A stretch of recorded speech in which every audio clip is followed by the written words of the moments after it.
Netcasts you love. From people you trust. This is Twit. Bandwidth for the Tech Guy is provided by Cachefly. CACHEFLY.com. Hi, this is Leo Laporte, and this is my Tech Guy podcast. This show originally aired on the Premier Networks on Saturday, April 22nd, 2017. This is episode 1382. Enjoy.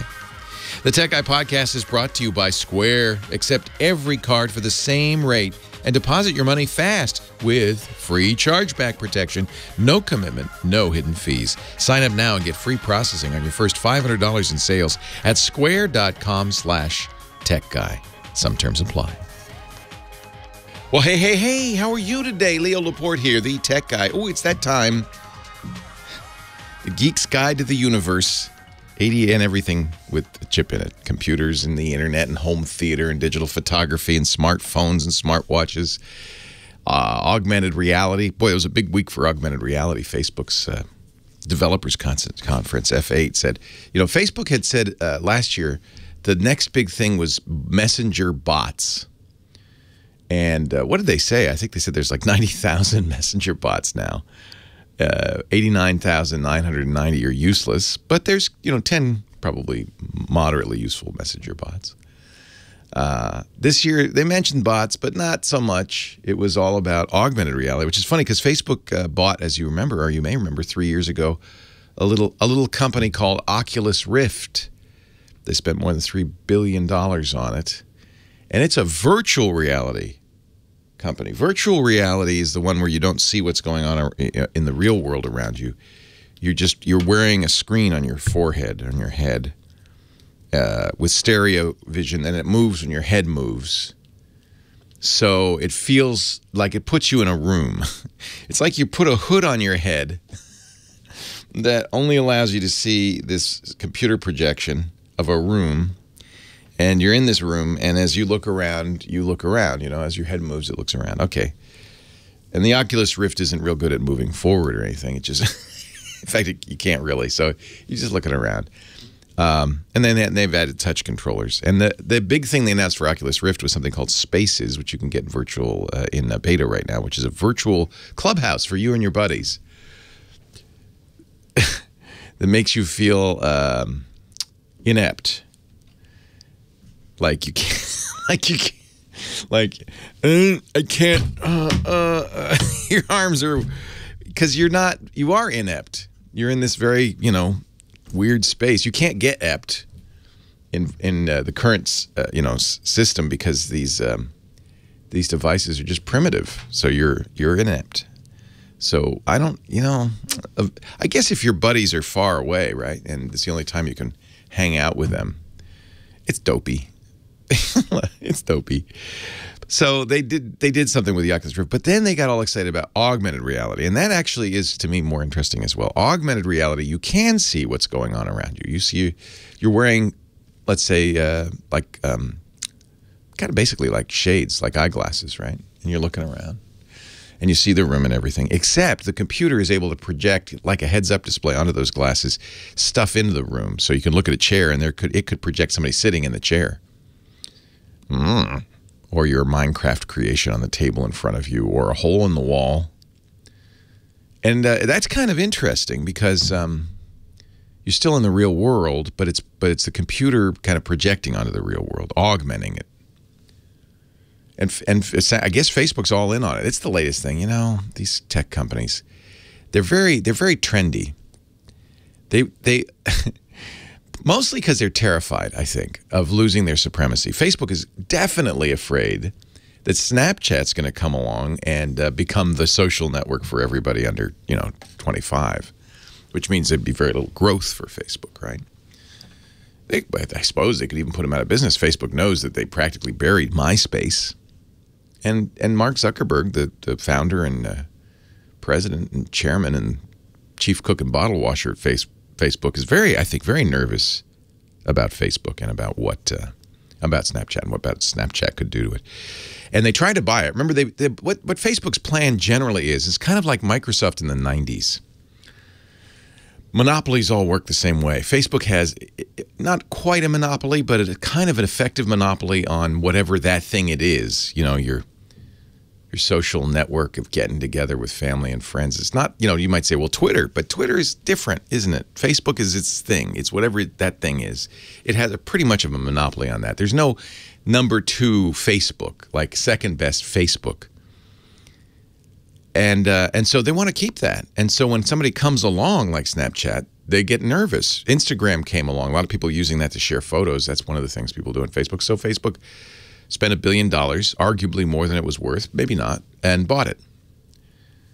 WhatsApp came along, a messaging service that, you know, that's part of what Facebook does as well. And, of course, the problem is that even though these tools like Instagram and WhatsApp are limited, they could grow, right? So Facebook wants to nip them in the bud while they're little saplings. So they bought WhatsApp. And as a measure of how scared Mark Zuckerberg is, remember, $1 billion for Instagram. A couple of years later, $24 billion for WhatsApp. And I don't think anybody could argue that that's a lot more than it's worth. Now, both have grown a lot. In fact, Facebook's been slowly tailoring Instagram to steal Snapchat customers because Facebook tried to buy Snapchat, and you have to think that they offered, you know, tens of billions of dollars, and the founders of Snapchat, kind of gutsy, said, "No, we don't want your $20 billion. Would that be, just put that in your life." Somebody comes along and says, you got a nice boat out front. I'd like to buy that for $20 billion. It'd be hard to say no. You'd only say no if you thought, well, I'm going to make more on Snapchat than that. And that's a iffy proposition. So Facebook couldn't buy them, so now it's pretty clear they're going to bury them. They're going to bury them. First with Instagram, and now Facebook announced, what is the thing people like the most about Snapchat? Well, a few things. I mean, one of them, which Facebook will never do, is kind of vanishing messages. Oh, except that they're going to. Messages that you send to a friend nobody sees and they go away after a day, so you can't be held accountable. You know, no, and kids like this because they don't want pictures of, you know, them partying on their timeline that future employers could see, that kind of thing. They just like the idea that this is not an important communication. This is going to dissolve. So Instagram's trying that already, and I think Facebook might even try that. Watch. And then the other thing people love on Snapchat is those. Have you played with it? It's actually really fun. You know, you put your dog ears in a dog nose, and your voice changes, and you open your mouth, and kibble comes out or something. Those, you know, we call it, you know, in the tech journalist community, we call it the, pardon my French, vomiting rainbow effects. Because it seems to be a very popular one is you open your mouth and a rainbow comes spewing out. Facebook added that. That's what they call augmented reality. Oh, and they say, oh, and look, you can now put it on the room too. You could have a cloud floating in your room with your camera, and you look at the room with your camera, and there's clouds. Except that Snapchat announced exactly the same thing the day before. Snapchat probably got, you know, the spying going on, right? They got information. Facebook's going to announce this tomorrow, and they said, well, quick, get ours out now. What a fight we're going to watch. And you know, these kinds of fights are good. That's competition, and that's good for us as customers. In fact, it's much better than the alternative, which is that Facebook squashes everybody else and then becomes your only choice. So I'm rooting for the little guy for Snapchat. Not such a little guy for Snapchat. That was their big announcement at F8. And they say we're going to make the camera in the Facebook app a platform. That means other developers can write software around the Facebook camera and the Facebook app. But I think developers look at that a little bit nervous because remember Facebook games? A lot of companies made a lot of money, like Zynga, on Facebook games, and Facebook just pulled the rug out from under them and said, yeah, we're not going to do that anymore.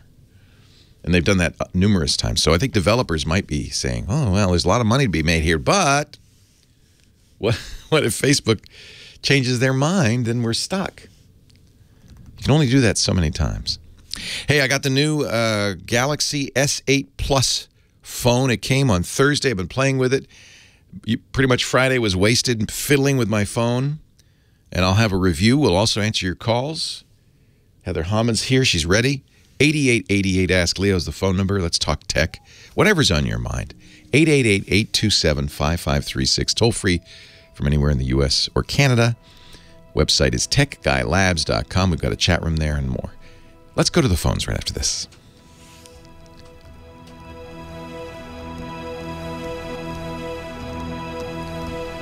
Rum-bum-bum-bum-bum. Fiddling Friday. I should call it that, shouldn't I? Because these phones, they always come on Friday, don't they? It's Fiddling Friday. Fiddling Friday. So this is the always on screen. You have various screens. I put the analog clock on there. I don't know why. It's pretty. Everybody's talked about how pretty it is. Although it's taken me, it's a little weird, this tallness. Leo Laporte, the tech guy. Heather Hammond, the phone ranger. Hello, Heather Hammond. That's Lenny Kravitz. Oh, it's Lenny Kravitz. I thought it was Earth, Wind, and Fire. It sounds like that other song. Hearts of Fire. I love Lenny Kravitz. Has someone done a mashup? That's a great idea. If somebody has the skills, do it. That's all I can say. Go to it. Do you know what? What, Heather Hammond? LinkedIn told me that we've been together 4 years. It's our anniversary. We're old. What is the 4th anniversary? Do you get a clock? I put a new clock over your shoulder. I think it's a platinum iPhone. Yeah, platinum iPhone. Sure it is. Sure it is. Oh, you're so good to me. Sure it is. Hey, you've been answering the phone, I presume. I don't know. I'm guessing. Yes. Do we have somebody to talk to? Computing has not been good to Art. We need some help. Art. Uh-oh. Thank you, Heather Hammond. Sure. And happy anniversary. Hello, Art. Leo Laporte, the tech guy. Hello, Leo. Need some help. Uh-oh. Listener. Oh, by the way, I love your shirt. Oh, this is my Oaxaca shirt from my good friend, Winton Churchill. It is gorgeous. Yeah, he sends me these shirts from San Miguel de Allende, and I love them. They're a little, it's a little bit colorful. Yes. Talk about vomiting rainbows. It looks like that happened to my shirt. Yes. Thank you, though. I wonder if you can help me. I came home the other night, opened up my computer, went to open up a web page, and instantly I knew I was in trouble. Uh-oh. It didn't load right. It grabbed, it took control of my Chrome. It wouldn't let me shut down at all. I logged out of that user, which was not an administrator, and went to an administrator account. Tried to shut down Chrome, couldn't shut down Chrome. Well, but the first thing I'm going to say is don't panic, and you don't need to delete Chrome. All of this can be accomplished with JavaScript. In other words, it's not necessarily harmful to your system. I think when you have this kind of experience, you might say, "Oh my gosh, the bad guy's already invaded my system," and it's possible, but not likely. Let me give you the mechanism you get here. Was this a site you'd been to before? Yes. Okay. So a site can be hacked, a website can be hacked, just like your computer can be hacked. In fact, somewhat more easily because it's online and public. And if the software running the website has not been kept up to date, it may have exploits, just like your operating system might have exploits that can be used by a bad guy. What bad guys do is they run scanners all the time, searching the web for out-of-date versions of, WordPress and, PHP. Used to be a big problem on forums because forum software never got updated. And so they look for these, they find them, and they exploit them. And usually the exploit means putting a exploit kit on the server. And you can buy these as cheaply as $50 on the black market. Believe it or not. They put these together, bad guys who make more money selling to other bad guys than they do hacking things. They put these together and you buy these exploit kits and you embed them on a website. And they contain hundreds of exploits that take advantage of people's home computers. Flaws in Windows or Macintosh. And they or Android, and they look for those. And if they find a vulnerable computer, then they can infect it. So if you haven't been keeping your Windows up to date, or if you use Windows XP, which isn't being kept up to date, Windows Vista, which isn't then you might be vulnerable to these kits, right? But chances are you keep your Windows up to date, right? Yes, and it's Windows 10. So you're not going to be... It's highly unlikely that you're going to be bit by that. The other thing they do on these sites is they inject JavaScript into the front page, And the JavaScript is what takes over the browser, does pop-ups, locks, means you can't close the browser window. All of that can be done. That's it. Yeah, and all of that can be done without modifying your computer, just running programs in the browser. So what you need to, it's not a big deal. You might, that website needs to be fixed. If it's a legit website, they know by now. That's one of the reasons you occasionally will see a warning in your browser. I must have typed something wrong because I went into it later on a tablet and it was fine. Ah, okay. That's another thing and bad guys do this all the time. They take advantage of typos. Right. So instead of you type Twitter, but instead you accidentally type an L instead of a W, and you go to Twitter, and that's a bad site, and that would be loaded with JavaScript pop-ups and ads and all sorts of junk. However, unless it's taking advantage of a flaw in your operating system, it wasn't able to infect your operating system. So all you have to do is open the Task Manager and close Chrome. Oh no! Did it modify Chrome? Well, it wouldn't let me close Chrome in the Task Manager. I tried that. Or reboot the computer. I presume at some point you tried that. Actually, I have not rebooted it. Yeah, reboot it off. Yeah, or you turn it off. So unless they, and this would mean that there was a vulnerability they took advantage of. You can't modify Chrome unless there's a hole in Chrome. But if there was a hole, and this is why browsers now automatically update. Chrome keeps itself up to date whether you know it or not. The only problem can be sometimes, it does require a restart of Chrome, and if you never ever close Chrome, it never gets updated. Same thing with Firefox, Internet Explorer, Microsoft's Edge browser. Good idea to close those browsers at the end of the day so that when you open it up, it'll update. Okay. I would say if you turn on your computer, it's going to be fine. If you see anything weird, though, like so try going to Google. If your search is modified and goes to some other search page, or you get ads in your browser and stuff, then you might want to look at your browser settings, make sure their homepage wasn't changed. I don't believe that can be done in JavaScript. That would require a flaw, an exploit in Windows or Chrome. Windows is pretty, secure these days. Microsoft's done a great job of updating that. And this was the Microsoft, call Microsoft, Microsoft has detected this. Yeah, this makes with your credit card. This didn't fool you. It just annoyed you. But it fools enough people that they'd keep doing it.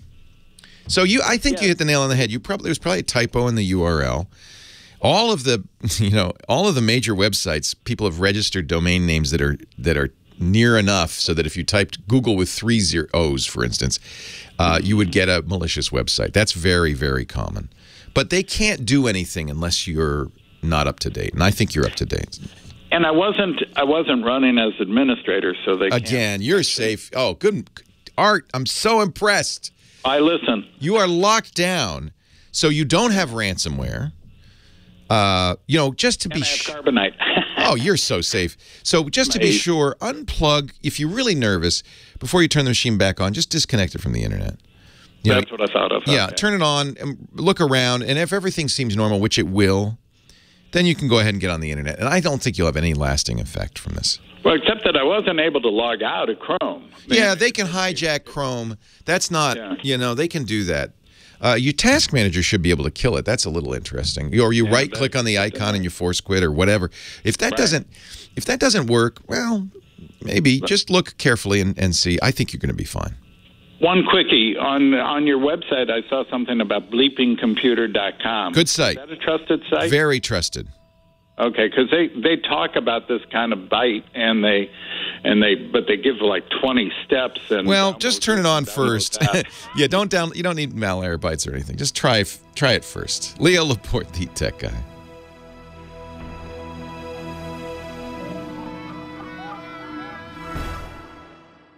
Can I get Paco? Here he is, the singing AV guy. Tuba playing Scott Wilkinson. Hey, Scott Wilkinson, home theater geek. Hey, Leo. How was the Ren Fair? Huzzah! Huzzah! Did you play your sack butt? No, not this time. I might be going back to play, but this time I was just a visitor to the Shire. And the ladies always have their eye on the sack butt player. They get all the girls. It's true. It's true. I won't deny that. Okay. So you are there is something really exciting. If you have, and I'm not sure what you need for this, at least a 4K TV, right? Well, actually, you don't. I wrote a piece about it on AVS Forum. This week, the NAB show is happening in Las Vegas, right. National Association of Broadcasters. Right. And NASA has come in with NAB to do something pretty special. It's the first ever live 4K stream from space. Ooh. The International Space Station has on board a bunch of cameras, as it turns out, one of them being a red Epic Dragon, which is one of these new generation of digital. That's 8K, isn't it? Well, it's 6K, actually. 6K, okay. But they're only going to do 4K. The really thing, I mean, it's not surprising they have cameras up there that can do it. It would be the bandwidth to do it. It's the first 4K live stream from space. Exactly. And now they're if you remember when Neil Armstrong stepped on the moon, how grainy and that was like that minus 0.5K. I mean, that was like the worst. So it's kind of amazing that they can get a ultra high def picture coming from space, which quite amazing. Not only that, they're encoding it in the latest compression codec called HEVC, High Efficiency Video Codec, otherwise known as H.265. And believe it or not, they are sending it to Earth at 18 megabits per second. Wow. Which is really small. So they're sending it to Earth, to Johnson Space Center. The Amazon Web Services is heavily involved in this with their subsidiary called Elemental Technology. We use Elementals which is a very expensive encoder for our streams as well. Yeah. So Yeah. We don't do 4K streams because nobody would want to watch me and you in 4K. But we do live stream video from the and audio from the studios. Right. And Elemental is a big player in that market. Yeah. And so one of the demonstrations of this that this whole thing is supposed to represent is cloud-based processing. It's just an ad for Amazon, right? It kind of is, yeah, I'll admit. But it's still pretty cool. Now, the problem is you have to be at NAB to see it. Oh, no, you don't. Oh. In fact, you can watch it anywhere. You can watch it online. You do need a 4K display in order to see it in 4K. The good news is it's being streamed in what's called a multi-bitrate format. So if you don't have a 4K display or you don't have enough bandwidth at your end, your downstream bandwidth, then it'll downshift into 2K or even SD. Okay. You know, so you can see it. But if you have a 4K display and you have enough bandwidth coming into your home, and interestingly enough, even though it's taking only 18 megabits per second to come down from the space station, in order for you to see it in 4K, you need at least 45 megabits per second into your home. Part of the reason is, and I tried to find out and I couldn't find out why, it's being encoded in this high efficiency video coder called HEVC to come down from the space station, but it's getting transcoded into an older format. Oh, that's too bad. Called AVC or H.264 to be sent along to people who want to watch it. And so that requires 45 megabits per second. So that tells you something right there in terms of efficiency of codec. Yeah, yeah. Anyway, and what are we going to see? By the way, we didn't. You know, this is pretty typical of home theater. Oh, I don't care what the content is. I just want to see the quality. Yeah. No, this is going to be a live discussion between the CEO and founder of Elemental with the commander of the space station, an astronaut up there, and they're going to be talking in real time, probably with some delay, I would assume. But they're not that far up. I mean, they're what? Well, they're 250 miles. Yeah, a couple hundred miles. So it's not like. Well, yeah, it's not going to be seconds. It's not going to be like talking to Mars, right? But it's be more like talking to Germany. Yeah, something like that. Anyway, so the CEO of Elemental is going to be at NAB. At a room. This is on Wednesday, by the way. This coming Wednesday at 10:30 in the morning. Feels a little bit like an ad, I have to say. I didn't realize that that's what they're going to be doing, is interviewing the guy who makes this technology. Well, it's not that they're going to be interviewing him. He's going to be having a conversation with the commander of the space station. And it is a bit of an ad, but to tell you the truth, I think it's more of an ad for NASA than it is for Amazon. That they have this capability? That they have this capability, that they're using 4K to examine things on the space station, to share things in real time with colleagues on the ground. I presume they're going to have pictures from, like of Earth and stuff instead. Oh, I can't imagine. I would hope. Sure. Of course. Yeah, okay. I would have to imagine that as well. All right. Okay.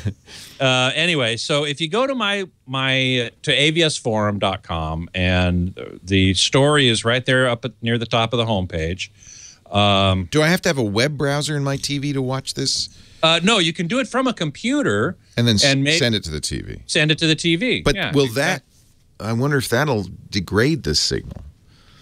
Well, it depends on what your connection is from the... Is there a... I have a 4K Roku. When I've got a 4K TV, you have to upgrade everything. I have a 4K Roku. I have a 4K Android TV, the NVIDIA Shield. Will I be able to do it on them? Well, I'm not sure. It depends. If they have a NASA channel? If they have a NASA channel, actually, this is the website to go to. You can find on my thing, but it's live.awsevents.com. It's an ad. It's kind of an ad, but it's cool. Yeah, no, it's good. And if you have a 4K TV, you're desperate for anything. So yeah, I'll take it. And then the extension after that is /NASA 4K. NASA 4K. Okay. Yeah, and that'll get you to the page where you will be able to watch this event. I think it's pretty cool. Yes, it's somewhat of an ad. It's for NAB, so they're doing some demonstrations for the broadcasting professionals who go to NAB. Well, that's frankly going to drive a lot of people to that event, which is probably what they want. NASA also has a lot of non-live. I mean, the only difference here is live, right? They have a lot of non-live 4K content you can watch. That's correct. That's correct. They do. Because they do have the cameras up there. This is the thing that's cool about this is that they're in real-time streaming. And yeah, if you compare this to 1969 and Neil Armstrong stepping on the moon in black and white, wouldn't it be cool to have that in 4K?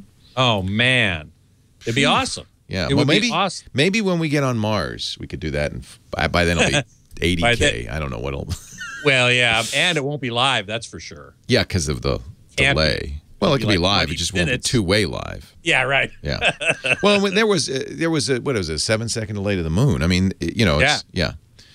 But we did watch that. We did watch that live. I remember getting up and I do too. When I was a little kid, I was 13.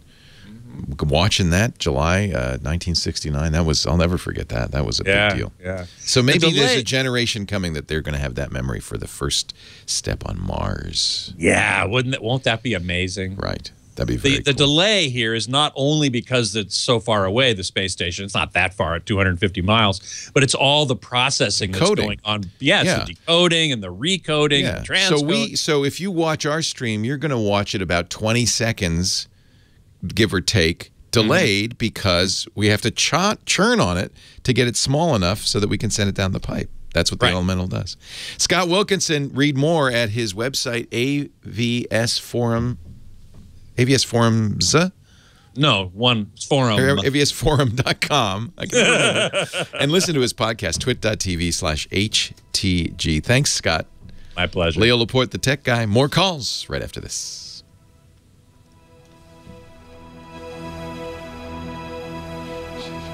Ha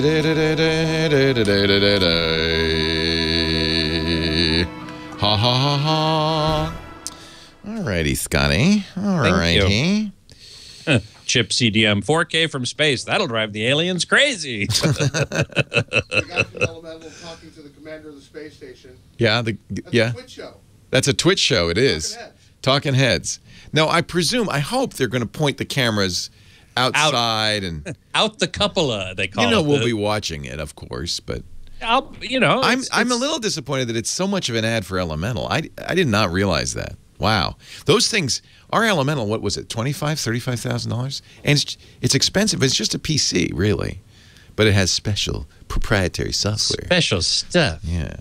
All right. All yours, Scotty. Thank you so very much. I'm going to make sure this is all pointing. Dr. Mom, 3 seconds each way. Mars is over 3 minutes away. I thought it was longer than that. I thought Mars was more than 3 light minutes away. Of course, it depends on the relative position of Mars and Earth. But in any event, C.O. Bra says, I still like Onkyo and will purchase an upgrade to the new TRX NR676, which has better specs than the Denon equivalent in price. That may be. Onkyo is also a great brand. Their reputation got tarnished for a while because of HDMI board problems, but I'm sure those have been fixed by now. As for longevity of the two products, my impression is that Denon probably does a little better in that regard. But Onkyo is a fine brand. There's no question about it. And if you've got one and you like it, that's great. Oh, but Marsworm, speaking of Mars, has a TX NR676, and it has issues. What issues are those, Marsworm? That would be good to know. Good to know. So, yeah, anybody got any other questions? I'm looking through the chat room here. And, Emily the Strange has a question about antennas. How much do you know? I know something about antennas. They do. I'm surprised you don't really talk about them. Do they really matter? They do. Because we have terrestrial broadcasting. But it's only HD. Only HD right now. But we do have terrestrial broadcasting, and antennas are the way to get it. And that can be a much better picture even than what you get on cable or satellite, because it's somewhat less compressed. It's still compressed, but somewhat less so. However, we just last week, I think, had this spectrum auction, and a lot of public television stations sold off a bunch of their spectrum to the cell phone companies so that they could get an infusion of cash. And I've always maintained also that any broadcaster will crank up the compression so that it takes less space so that they can put more content in their available bandwidth. They crank it down as much as they can until they get complaints. I've heard this. They crank it down so that it gets worse and worse and worse until their complaint calls reach a certain threshold, and they go, okay, we've done too much. Now let's crank it back a little bit, and that's where we can stay. Still in all, I think over-the-air broadcasting looks better generally than cable or satellite, and certainly better than streaming. So antennas are still a very important thing, and once we get ATSC 3.0, probably next year, we'll hear a lot about it at NAB. Then we're going to then antennas are going to become important. Can you stick around for the top? I sure can. All right, thank you, Scott. My pleasure. Leo Laporte, the tech guy. I always feel like I'm in a baseball game when I hear the first few notes of that. It's become a sports anthem. We're riding the crazy train here with Manny in Ashtabula. Hey, Manny, how are you? Oh, not bad. How about yourself, Leo? I always wanted to say this. How are things in Ashtabula? Oh, I don't know. I'm just passing through here, you know. Just passing through. Just passing through. Yep, just passing through. Well, I'm great, and I'm glad you're on the phone. And what can I do for you? Well, I'm an over-the-road truck driver, and I go coast to coast, border to border. Okay. And I have all sorts of gadgets in here: iPods, iPads, iPhones, Macro, and I use an inverter. To sure. Charge up my because you've got DC coming from your battery, but those devices want AC power. Right. Now, is there a recommended inverter out there for our gadgets? Because let's face it, sometimes if we get the wrong inverter, it tends to overheat some of our gadgets, as I've experienced in the past. And I don't want my truck to catch on fire. Yeah, I don't blame you. Well, in theory, I mean, you're using the name brand stuff, iPods and so forth. In theory, they're not going to take more wattage than they can handle. And if they're heating up, that's just normal. They shouldn't. It's not. You don't have a Galaxy Note 7 issue where it's going to keep heating up until it explodes. All well-made electronics nowadays have circuitry in there to prevent overcharging. So the problem is, lithium-ion batteries, if they are overcharged, will explode. Actually, all batteries will. And so all all well-made devices. You got to be careful sometimes about kind of cheap Chinese knockoffs, but all well-made devices have circuitry built in there to prevent overcharge. Overcharge isn't good for the battery, even if it didn't get hot enough to burn. It's a bad thing. So they are, there's a lot of circuitry in the modern devices to prevent them from discharging fully and from overcharging. So I wouldn't worry about that. I presume you're plugging the official adapters into the inverter, not using third-party adapters. Exactly. Yeah. Exactly. So all of those adapters, most of them are designed, they're USB, really. So most of them are designed to do 5 volts, and then, because that's the standard for USB is 5 volts, and then the amperage varies to give you the wattage you need. So if you have an iPad, for instance, it wants 11 watts of charging. So their chargers are a little bit bigger, and they do 5 volts. They can't do more than that by 2.2 amps to give you 11 watts of power. Volts times amps equals watts. Okay. And so I think that the only risk would be if you're using a bad third-party adapter that's really cheesy. Don't buy them at the truck stop. You know how they have? It's so funny now. Everywhere you go, every convenience store, they have a rack of USB accessories. Oh yeah, definitely. Stay away from those. But if you're using Apple's official charger, and it's and the cable doesn't really matter, but you're going to need a good get a good cable. I think you're fine. I don't think you'd have to worry about the inverter. The inverter may try to give it more voltage, but the power adapter is going to reject it.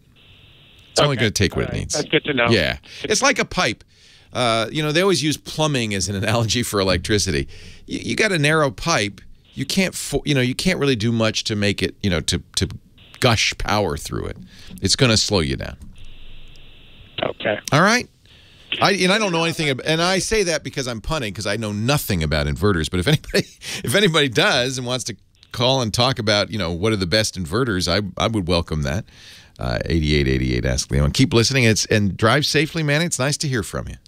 All right, thanks a lot. Thanks again. Truckers are the most often the most technologically sophisticated. You guys you got everything in there. It's cool. I frequently get calls from people who want to have printers in their cab. I'm not sure why you'd want to print stuff, but that's a common question. Do you have a printer in your truck? No, I do not. Oh, you're lagging. You got to get going. Yes, I am. I know. Hey, great to talk to you. Thanks for the call. I appreciate it, Manny. 8888 Ask Leo. I'm going to talk to Mike in Portland in just a second. It says Portland, Minnesota. Mike, Portland, Maine. Hi, Mike. Hi, how are you? Yes, it's definitely not Minnesota. They changed the N to E on me. Now I see. Yeah. Hi, Mike. Hi, I'm more of a minestrone guy anyway. Me too. Actually, I'm with you on that. Hey, I finally was able to install Linux Mint in my Dell Latitude D531. And aren't you the geek? Wow. Oh, I am an absolute geek. But I have a question for you. As I was installing it, needed to partition the drive, and I was going to partition it with 2/3 of the drive going to Windows XP and 1/3 of it going to Linux. And I said, I'm not going to use XP anymore. Let me just make that smaller. This is, by the way, a great use case for putting Linux, free open source operating system, on a PC. If it's an XP machine, it's a great idea to update it. Absolutely. Yeah, yeah. So I made the partition as small as I could for Windows and had it start doing the partition, and it was grinding away and did what it was supposed to do until it came back and said, cannot partition as you wish, or something like that. And okay, that's fine. So I was going to redo it. So I started it over again, and I turned the computer off and turned it back on. Windows disappeared. That's fine. Do you want to keep Windows on there at all? No, that was perfect. Then don't even do a Windows partition. Well, I didn't. Yeah, I didn't. And it's gone now. But what I want to know is, what happened? Well, there's many a slip twixt the cup and the lip. I don't know. It may be that in the partitioning process, you clobbered more than you thought. Partitioning is always a little bit risky. That's taking a physical drive and configuring it logically. And, modern drives are actually lying to the operating system. They aren't, the geometry of modern drives is so confusing, even to the most modern operating systems, that they have to just lie. They say, no, I don't have that many cylinders. I don't have that many sections. No, you're pay no attention to that. I'm a 100-cylinder drive. And so it could very well be that in the partitioning process, what looked like it was a unused partition was used or something like that. I wouldn't worry. When I install Linux, especially on an XP machine, I guess you might want to keep Windows. You're doing what is the hardest thing to do, which is a dual boot system. And if it's your first time with Linux, do it on a computer that you don't mind blasting Windows out. Dual booting, having two operating systems on one machine, it's not exactly black diamond, but it's more advanced. It's intermediate. And there's lots of places you can go wrong in the partitioning and the setup. It's very common. I think probably what happened is that Windows partition is still there. But in the process of installing Linux, you clobbered the boot record that would normally say, okay, you got two operating systems, which one do you want? In other words, your boot manager is gone. Windows has its own boot manager, but it doesn't. Generally, if you want to use the Windows boot manager, you have to install it last, Windows last, because anything else will wipe it out. So my suggestion, if you want to recover the Windows partition, I would guess it's still there. You want to use a boot manager that will detect it. There are a number of those that do that. I'll have to look and see what I think Refind is the one most people are recommending these days. It's an EFI boot manager. You almost certainly have an EFI machine. Well, maybe not if it's an XP machine. In any event, easiest thing to do is not to do that, not to try to boot Windows. Just use the whole drive for Linux. When Mint asks you, say, use the whole drive and set it up as you want, you'll be much happier. You won't be able to boot into Windows, but you don't want to. Windows XP, be better off not using it. And let me know how you like Mint. I think you'll like it, Mike.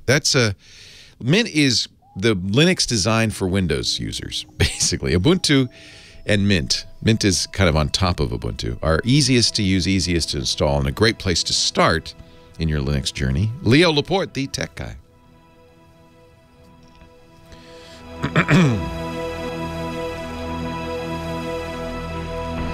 Elgato probably, well, you might be able to. Elgato wants to know if he can run his corporate LAN, corporate VPN software on Linux. Do you use the built-in Windows VPN stuff? If you do, maybe not, but if you use like the Cisco, almost always they have a Linux thing. All right, Mr. Scott Wilkinson. Woohoo! Woohoo! You're going to take over. I do not need lunch because I'm not eating anything. Really? Yeah, I've been fasting. I'm doing the new kid. All the kids are doing it. All the kids are doing it. So, yeah, all yours, my friend. Why, thank you so much. I just stopped my clock there. So, yeah, having some good times in the chat room, as always. Dr. Mom looked up how far Mars is away. Turns out to be anywhere from 4 to 24 light minutes, depending on where the relative position of Earth and Mars. So I was thinking 20 minutes, and that's kind of at the outer end of how far apart they get. Lumpy was asking if TV manufacturers will support 4K over-the-air broadcasts, since it's kind of removing tuners from TVs these days. And I answered, yeah, I think so, because I think they are going to support 4K, which really is called ATSC 3.0. And I think they are going to support it because the whole industry is way behind it. Also, we're in a transitionary period right now. We don't have ATSC 3.0 yet. We're going to see a lot of demos of it at NAB. And it will be deployed, I think, next year. I don't think it's going to come this year. I think it's going to come next year. But the manufacturers are looking at that and saying, hey, you know what? That's coming soon. And if we put an ATSC 1.0 tuner, which is what they currently have, into our TV, then that's going to be obsolete in a year. That's not going to work even, maybe, in a couple of years. There'll be a transitionary overlapping period, but still. So I suspect, and I'm only speculating here, that it could be that the manufacturers are saying, you know what, we're going to take tuners out now because in a couple of years they're going to be obsolete. And we're going to start putting ATSC 3.0 tuners in once the spec is completely finalized and everything's locked down and the silicon is there and all that stuff. So that's what I think is going to, what might be around that kind of thing. Marsworm was having trouble with his Onkyo receiver, saying that HDMI pass-through stopped working So you've got say a disc player or a satellite box or something coming in by HDMI to the receiver and then out via HDMI to the display. And that pass-through wasn't working. And the only way you could fix it was just unplugging it. I didn't even know that the signal would pass through the receiver when it was unplugged. That's kind of interesting. So I'm going to have to look into that. eSoul just bought a Vizio E-Series, which I think was a great choice. It's 4K, HDR capable, and what's called full array local dimming backlighting. Now, which means that the LEDs are in an array behind the screen rather than along the edges. All Vizio TVs have that characteristic. And the E-Series, there aren't very many zones. Those groups of the LEDs behind the screen can be dimmed or brightened automatically depending on whether that part of the image is bright or dark. And so the more zones you have, the better, because then you can brighten up behind smaller and smaller portions of bright areas of the image. With the E-Series, I don't recall, there might be only like 16 zones. I'm sort of semi-remembering that, but that's not very many. As opposed to, say, the Hisense UMax 85, which has 448 zones. Now, it's an 85-inch TV. It's big. But the P-Series, the Vizio P-Series has 128. The M-Series has 64. Probably the E-Series might have 32, so if they go in that kind of progression. So it might be 32. It's still not very many. Compared to 128, which is much, much better. So let's see here. Friendly Manitoba is asking if I've reviewed any new non-LG OLEDs. Interestingly, as soon as I'm done here, I'm heading over to a friend's house who has one, actually whose laboratory, who has one, and I'm going to be looking at it very closely and writing about it next week. So that's going to be the Sony A1E, the only non-LG OLED that's available, and it's only now just starting to become available. So I'm about to head over and check one out at some length. I'm really looking forward to that. Marsworm, I was incorrect. Sorry. It when unplugged, it doesn't pass HDMI when unplugged. I just don't want the AVR on full power mode. Yeah, keeping it simple. Okay, I misunderstood. Pardon me. Swamp Rat says, I have an outdoor antenna on a 30-foot mast. All right, with a preamplifier and an amplifier. Wow, you've really got it good. Wondering if you might guess as to what causes my picture to drop when some but not all vehicles drive past the house. Wow, I don't know. That's pretty strange. A 30-foot mast, for heaven's sakes, it's way the heck up there. Now, depending on where you are with respect to the broadcast tower, I don't know where you live, Swamp Rat, but I do know that my friend Tom Norton, when he lived in L.A., he lived right up against a mountain, basically. And even on a 30-foot mast, if he had one, he did have a mast. I forget how tall it was, but even then, he couldn't really pick up over the air very well. And I suppose maybe, if there's a road going by your house that's between you and the broadcast tower, and the road maybe is up on a hill and the cars maybe block for a minute. I've never heard of that one before. That's pretty strange. But it could, my first guess would be that it has something to do with the relationship between your house or the antenna, the road, and the broadcast tower, and where you are, what those all are looking like. Let's see. There was one earlier here. I only have 90 seconds left. Web 2639. What are the two things I shouldn't miss at NAB this year? Well, certainly that live broadcast, even though it's somewhat advertorial, it's still pretty darn cool. I would go to that. The Future of Cinema Conference is happening this weekend. If you're there now, I would go to the Future of Cinema Conference. I think that will be really, really good. I'm sorry I'm not there this year. I just didn't work out. Northeast Louisiana swamp rat. Okay. Let's see. A Jammin' Man is in the market for a new TV. What would be your choice between the Sony XPR55 X900 and the Samsung MU8000? Oh, that's a tough one. They're both edge lit. The MU8000. Well, the Sony will have. And here we go. I'm gonna have to leave you hanging on. No, answer. Come on, you can't leave us like that. Okay. The Sony will have HLG HDR, whereas the Samsung will not. There you go. All right. Thank you, Scotty. We'll see you next week. Thank you. See you then. Bye-bye. Well, hey. How are you today? Leo Laporte here, the tech guy. Yes, it's time to talk computers, the internet, home theater, digital photography, smartphones, smart watches, augmented reality, virtual reality, self-driving cars, all that cool stuff that the internet, or the world, I should say, is bringing us, the new technologies, anything with a chip in it. My phone number, 888-827-5536. That's toll-free from anywhere in the U.S. or Canada. Outside that area, you can still reach me. Just use Skype or something like that. Skype out to that number. It's toll-free. Shouldn't cost you anything. 8888-ASK. Leo.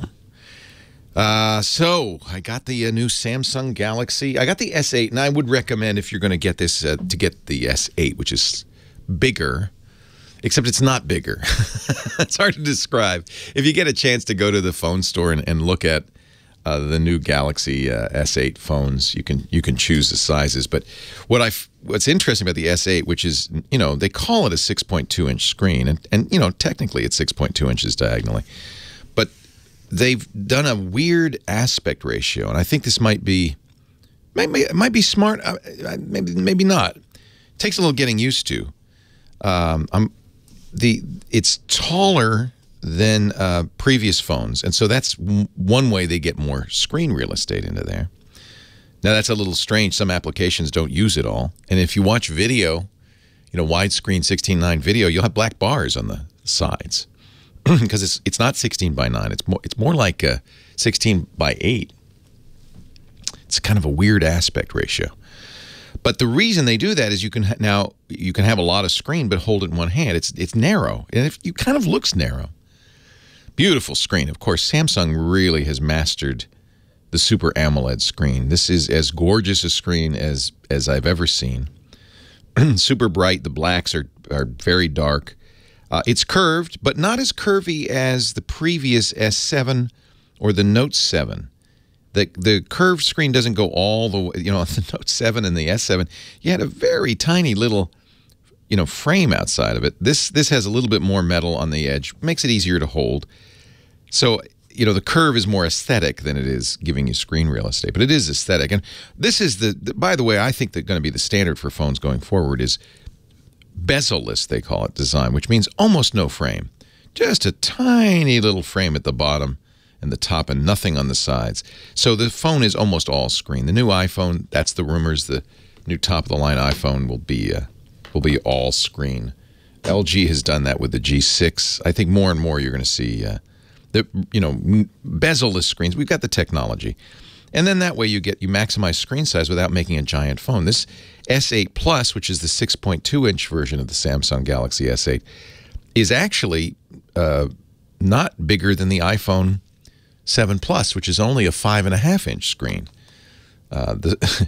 It feels smaller. It weighs a little bit less. It's not much thicker. So you're not getting a giant phone, I guess. And I have had 6-inch screens before that are wider, fatter, and they're really hard to hold. This is easy to hold in one hand. You can even operate it with one hand, I guess. It's a bit of a stretch to get your thumb all the way across. Samsung has put roughly the same camera in this phone as they did in the S7 and the Note 7, which was an extremely nice camera. Really liked it. But there is a slightly new sensor, and so far I've been very happy with the photo results. I'll have to take some more pictures and post them somewhere so you can see them. But so far I've been very happy. The photos are, every top-of-the-line phone now is doing pretty good photography. The Pixel from Google, the S8 from Samsung, the iPhone 7, roughly equal. roughly equal. This, you know, the differences are more personal taste than actual quality differences. Although, I guess the folks at DxO who rate cameras give the Samsung Galaxy S the best. Glass back over metal, which means it'll be a little bit of fragile. You're probably going to want to get a case for it.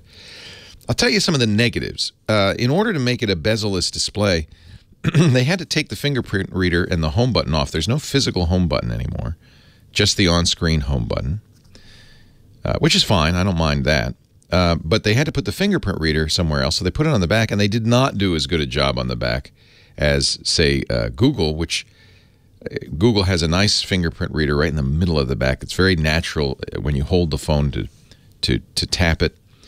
Samsung has put their fingerprint reader, it's a rectangle. It's as if they took the old home button and put it on the back.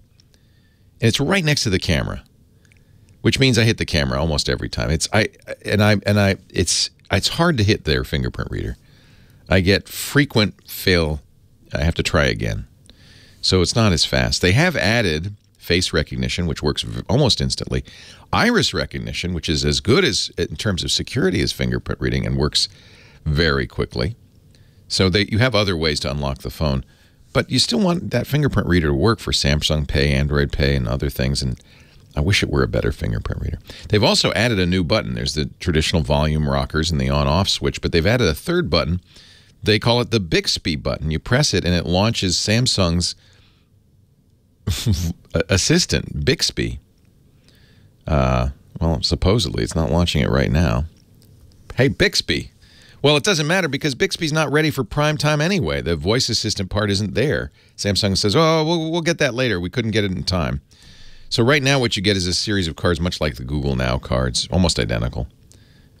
You know, and with a Samsung ad in there. You know, I'm not sure I really understand why Samsung does this. Google's voice assistant is excellent. Google Assistant is on here. You can use, you know, OK Google to activate it. So it doesn't, it's, now you've got two. And I think most people are just going to use the Google one, especially since Bixby comes, the Bixby button doesn't do anything much right now because Bixby isn't ready yet. And in fact, every time I press this, one time I pressed it, it crashed the whole phone. So clearly, Bixby is far from ready for prime time. So we now have an extraneous button. Samsung's also done something very annoying, which is initially this button could be remapped. It'd be great if I could remap it to the Google Assistant. I wouldn't mind having a Google Assistant button. But they apparently have modified the firmware on the phone so that you can't remap it anymore. What? What? That's annoying. So those are a couple of negatives. And of course, Samsung, as usual, has modified the user interface of Android to match their aesthetic. You know, and if you're used to Samsung phones, it won't bother you. It's not a lot of difference. But Samsung makes such great hardware. Wouldn't it be nice if they offered, as they have in the past, a version of their phone that just had the Google software on it, no specialized Samsung customizations. You'll also find customizations from the carrier you buy it from. I bought mine from AT&T, and so it has a lot of AT&T apps, most of which you can disable. The camera app, you probably would want to use a Samsung's camera app because they've added a lot of features, including something called Bixby Vision. When you turn on Bixby Vision and point your camera at something, it will search for that product online. Remember, didn't Amazon do this with their Fire Phone? I don't know how well that works. And it's not necessarily something I find particularly useful. So I guess you could use Bixby Vision. It feels like Samsung junks their phone up with kind of unnecessary stuff. However, as many have said already, might be the best phone in terms of pure beauty ever. I mean, really, they've done a nice job making a gorgeous phone that you can use and hold in your hand and show off, and people will say, wow, that's pretty. It's very fast. It's the new Snapdragon 835 processor, which is the fastest processor on the market. It's impressive. If you like Samsung phones, you'll like this, with that one exception or two maybe, with a fingerprint reader on the back, which isn't great, and the kind of bizarre Bixby button, which can't do anything else. But who cares? Just an extra button, right? Eventually somebody will figure out how to remap it. I'm very impressed, and I think this sets the stage for what Apple will do this fall for their new iPhone. These are the two leaders, aren't they? Leo Laporte, the tech guy.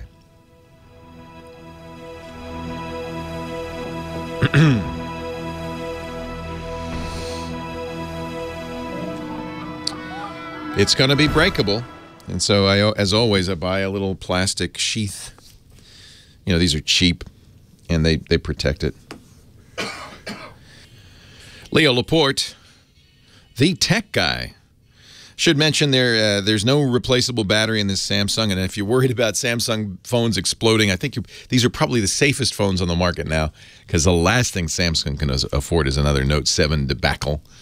The Note 7, of course, had to be recalled, every one of them, at a great cost, billions of dollars to Samsung. So they say we're being extra careful with the battery in here. We're X-raying it, and I think you could assume that this is going to be a very safe phone in that regard. Not worried about that at all. Battery life is good. Not great, just good. You know, it gets you through the day. It does have quick charging, and it does support an SD card. So no removable battery, but they did add the SD card back in, which means you can expand the memory. It comes with 64 gigs, $850, give or take. It's an expensive phone. And you can add an SD. I put a 128 gig SD card here, and I got plenty of storage. Lots of extra storage. Back to the phones we go. Let's go to Encinitas. Melissa is on the line. Hi, Melissa. Hi, how are you? I'm well. How are you? I'm doing pretty good. What can I do for you today? Well, we have extremely slow Wi-Fi in our house, and it used to not be as bad as it's become, but I don't know whether or not it's the service or the equipment that we have going. You know, you and everybody in the world is suffering from bad Wi-Fi these days, isn't it? It's yeah, partly because everybody around you is using Wi-Fi. Okay. So one thing you want to know is it my internet service provider? And the best way to do that is to connect directly to, is it cable or DSL? Cable. Cable. So you could, you know, they gave you a cable modem with an Ethernet jack on it. If you had a cable, you know, of course, most laptops no longer have Ethernet jacks on them, but if you could direct connect it to the cable modem, see how fast it is. That would eliminate the router. That would eliminate Wi-Fi. It would just go directly to the cable modem. And if it's fast enough, you know, if it's living up to its promise, then it's not the cable provider. It's not the DSL, the modem. It's it's either the router or the fact that just Wi-Fi is getting worse and worse. We're doing more and more with it. I checked the other day on my Wi-Fi. I have 57 devices attached to the Wi-Fi. That's way up from the handful that you might have had a few years ago. And then there's also the neighbors, right? They're blasting Wi-Fi in too. So that's why one of the reasons people have turned to these new mesh Wi-Fi routers. Have you seen ads for these, like the Eero? I have not. Okay, so this is an attempt to solve this problem. In the past, what we've said is, well, you want to make sure. What is your Wi-Fi router? When's the last time you bought one? Well, probably within the last 2 years. Okay, so it's pretty new. We updated it pretty recently. Yeah. Even we tried an extender with it, which didn't. That's what people do. They put an extender on there. The problem with an extender is the extender is half the speed of the wireless access point. That's in order to communicate with it, they cut their bandwidth in half. You have to share it. So that really that's a slow way to do it. It's not going to improve the speed. It's only going to improve the range. In fact, it's going to cut the speed. So, and speed is your issue, not range, right? Yes. Yeah.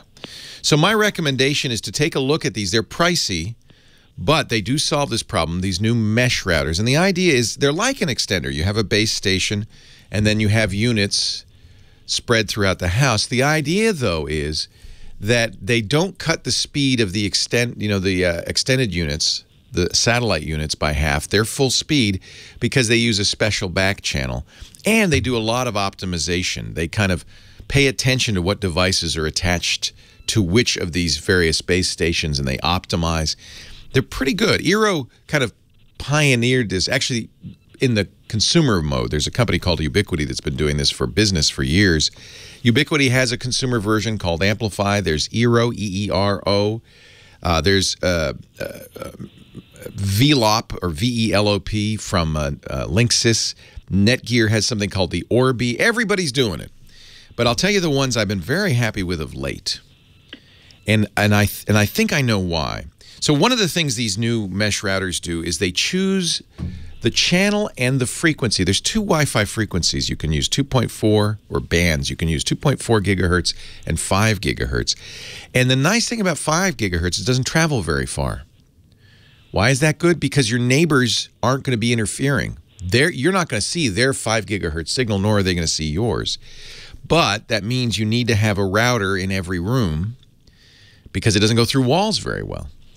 Ah. So what the Plume, P-L-U-M-E, does is it's a little device you plug into the plug socket. It's tiny.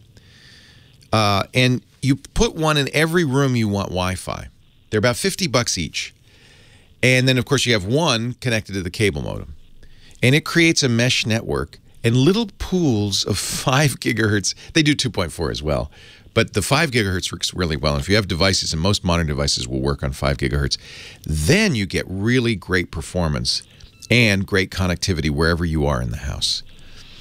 So I would look at these, PLUMEWiFi.com. You can buy them in packs. All of these mesh systems are expensive because you're getting in typically at least 3. How many square feet is the house? It's only 2,400 single story, so there's not a lot of wall space. The Eros will go about 1,500 square feet, so 2 Eros would be enough for that.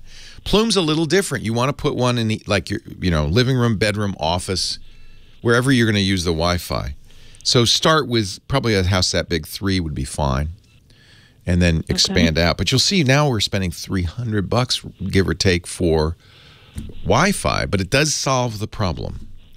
If you don't want to do that, if you don't want to spend that much money, a newer router that does 5 gigahertz better might be good. I like the ASUS, ASUS routers. They're quite good, and they are powerful. The problem is, it's like my friend Jim Salter describes it like being in a bar. When it was just you with the Wi-Fi in your neighborhood, you could talk at a normal voice. But as more and more routers got in, people turned up the power on the routers, so everybody's shouting, and you can't hear because everybody, like a bar, crowded bar, everybody's shouting. It didn't help; it just made it noisier. So these new devices are a little smarter. They don't shout; they're a little more targeted, and they do it at a frequency that doesn't go through walls, and that's good. Is it possible to have 2 different modems in the same household that connect to the same cable? No. Yeah, I know that seems like a good solution. In order to do that, what you would do is you have to have one and only one cable modem. But you could use some other form of networking like Powerline Networking or something over the cable wires called MoCA to put a extender unit in another room wired. So there are MoCA routers that will do this using the built-in cable. So it's kind of like what you're describing, but the cable company will only let you have one router. It confuses them if you have 2 routers. Yeah. They know what is going on. All right. If you don't want to spend the money on the Plume, I understand it's very expensive, but it does work. Eero, same thing. These things really do solve the problem, but at a high price. And then if you want to save money and you want I think it's worth it. I'm willing to pay for good Wi-Fi. The Archer from TP-Link, the Archer C7 or C9 are very good, inexpensive routers that might improve the situation just by being a better router.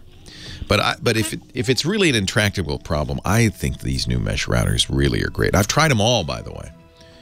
They all really do a great job. Leo Laporte, the tech guy.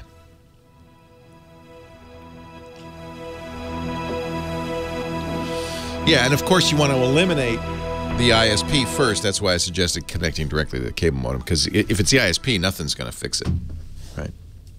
What did you say, Johnny? Listen. His name is Johnny Jett, and he is our traveling man. Johnny Jett joins us each week to help us travel better with technology. His website, johnnyjett.com, is a great resource for travelers. Hello, Johnny. Hello, Leo. I chickened out. On what? Well, remember we were thinking about going to Cuba at the end of the year, and I thought about it, and I said, yeah, I'm going to wait. So why did you wait? Well, politics, frankly. I'm afraid of what, I'm afraid of what might happen. I'm not afraid of what will happen in Cuba. I'm afraid of what will happen when I come back from Cuba, and I just don't want to take the chance. So I'm going to wait till the political climate changes. I have a feeling that tourism in general is diminished a little bit, right? Oh, it definitely has. Most of the airlines have cut back their service extensively. You know, the problem with Cuba is that the infrastructure is just not there. I don't mind that. I don't care about that. They don't have nice hotels. Yeah, I know that's... Most Americans want like really nice hotels. They don't have it there. Right. They're really expensive for the hotels. You know, they don't have Wi-Fi. No, I know. You can't get on the internet. In fact, there's a whole economy in Cuba of exchanging USB keys with internet content on it. You buy the week's internet. Yeah, it's kind of interesting. No, in fact, I was really looking forward to going there because it's, you know, stuck in the 50s. It might be kind of interesting. But I'm worried more about coming back than I am about going. Anyway. Your media, you could go as a media, you won't have a problem. Yeah. You see, but this is the chilling effect that this kind of stuff can have. And so that's why I just mention it. Gotcha. A little data point. So I got all kinds of things to talk about. We can also talk about the American Airlines thing that happened today. What happened with American Airlines? I saw them trending. What's the flight attendant? You know, a passenger. First of all, a flight attendant, I guess, yanked a stroller from a mother who had a baby or two, and she wanted to bring the stroller on. You can't bring a stroller on to the plane. Right. And I guess he yanked it from her, accidentally hit her, almost hit the baby. She was just crying, and then a passenger stood up and said something. Then the flight attendant basically said, "Go ahead, hit me," and it's all on, that part's on video. He's like, "Go ahead, hit me." Yeah. What's going on in the world? What is going on? People are so upset these days. This is why passengers hate airlines, just because of this. But I think it's been going on. But I also don't blame the flight attendants. They've been dealing with junky passengers too, right? Without a doubt. A lot of passengers don't listen. They don't care. Everyone's tense. The airlines have created this culture in the last 16, 17 years because they cut back. They cut They're jamming you in. There's no room in the seats. You're uncomfortable. Yeah. They're just trying to make money, and it's just it's not. And by the way, it's working. They're the most profitable they've ever been. They raised prices because of the gas crisis, and then they never brought them back down again. Gas is cheap, and they're making them. I'm sorry. Don't get me started. Right. And now everyone has a cell phone, so anything that happens, this stuff might have happened. Yeah, that's the other thing. But that's right. It wasn't recorded. We all live in Jerry Springer land all of a sudden. It just goes viral like cameras are everywhere. So anyway. Everybody chill and be nice. Let's everybody be nice to everybody else. All right. Yes. I don't blame American. I like American Airlines. American did the right thing, by the way. They're the ones that came out right away and said that, we don't like this kind of behavior of the flight attendant. This apologize. is not our They apologize. Good. United did the opposite. So that's why United's took off. Right. Anyway, let's talk about Global Travel app. We still want to travel. Yes. So let's use a travel app. Yes. You're going to love this app. It's called asyoustay.com. Okay. ASSTAY.com. Did I say you? I forgot the U in there, didn't I? Asyoustay.com. IOU. Yeah. Okay, so if you're traveling and you just want to get a room for a few hours instead of spending the whole nightly rate, you can put in the hours you want the room. See, this happens all the time. If you have a layover and there's a hotel nearby, but you got an 8-hour layover, wouldn't you like to take a nap? Exactly. So actually, I'll put this in the chat room right now and I'll tweet it as well because it's a really cool app. So let's say you're flying from San Francisco to Europe, but you're going to New York for a long layover. Instead of hanging out in the airport or walking around the city aimlessly, you can get a hotel. I just put in 8 hours from 8 a.m. to 4 p.m. And you can get most hotels do this? They do it now with stuff like this. They weren't doing it before. There was no easy way for them to do that. Yeah. Right. But the Park Lane, I've just looked online, it was $329 a night.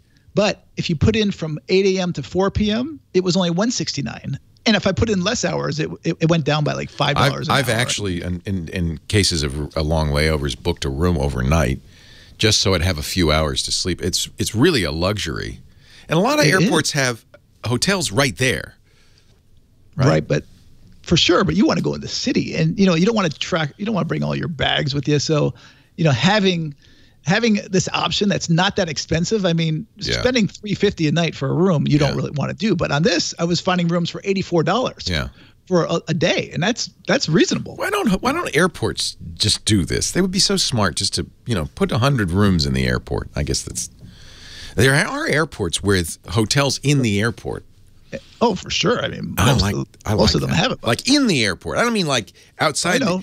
I know Detroit has it right there. I love they that. have they have a Westin, a really nice Because then you go up, you take a nap, and you just go down the stairs, and you're at your gate. Right. You still have to go through security again, but still, that's nice. I like that. All right.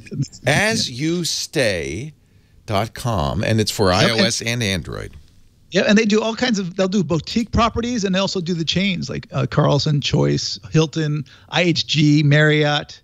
And, you can sign up and they'll give you a promo code, and you get your first $25 off, and then the person who gives it to you is $25 off. So make sure you use my promo code. Which is? What's your promo code? It's John D 2805. It's long. Just use your own. John D 2805. That's when you're going to run for president, right? John D 2805. But sign up yourself and then use your own promo code. Give it out to your friends, and that way you guys. Well, yeah, but when you sign up, use Johnny's, and then you'll have your own for the next time. That was nice. And by the way, it's on iOS and Android, and they use TripAdvisor ratings. Oh, good. But the interface is a lot like Hotel Tonight. Okay. It's so much like Hotel Tonight, which most people know about Hotel Tonight. It's great for last-minute options. And by the way, this is for last minute, so you got to do it. You can do it for right now up until 5 days. You can't book okay. Okay, yeah. So if you want a room for 7 days from now, you can't book it. Cool. Real quick, we have a minute left, or a little more than that, 2 minutes left.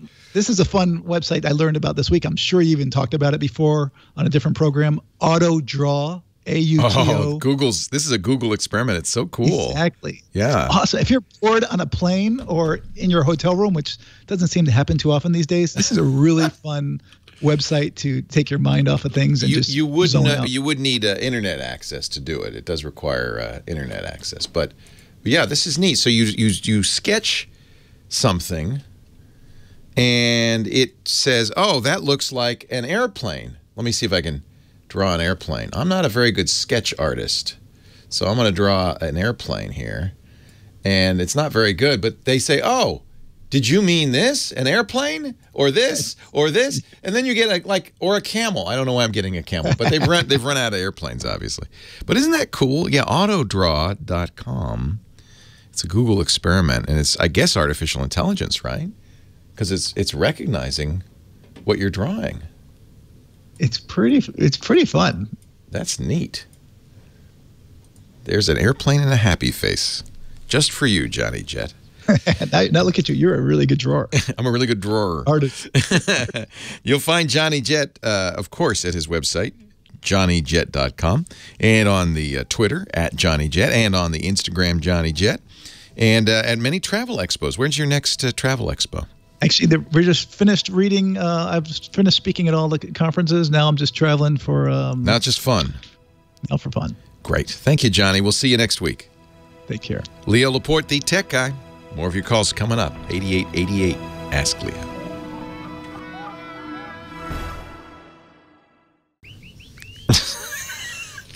Leo Laporte, the tech guy.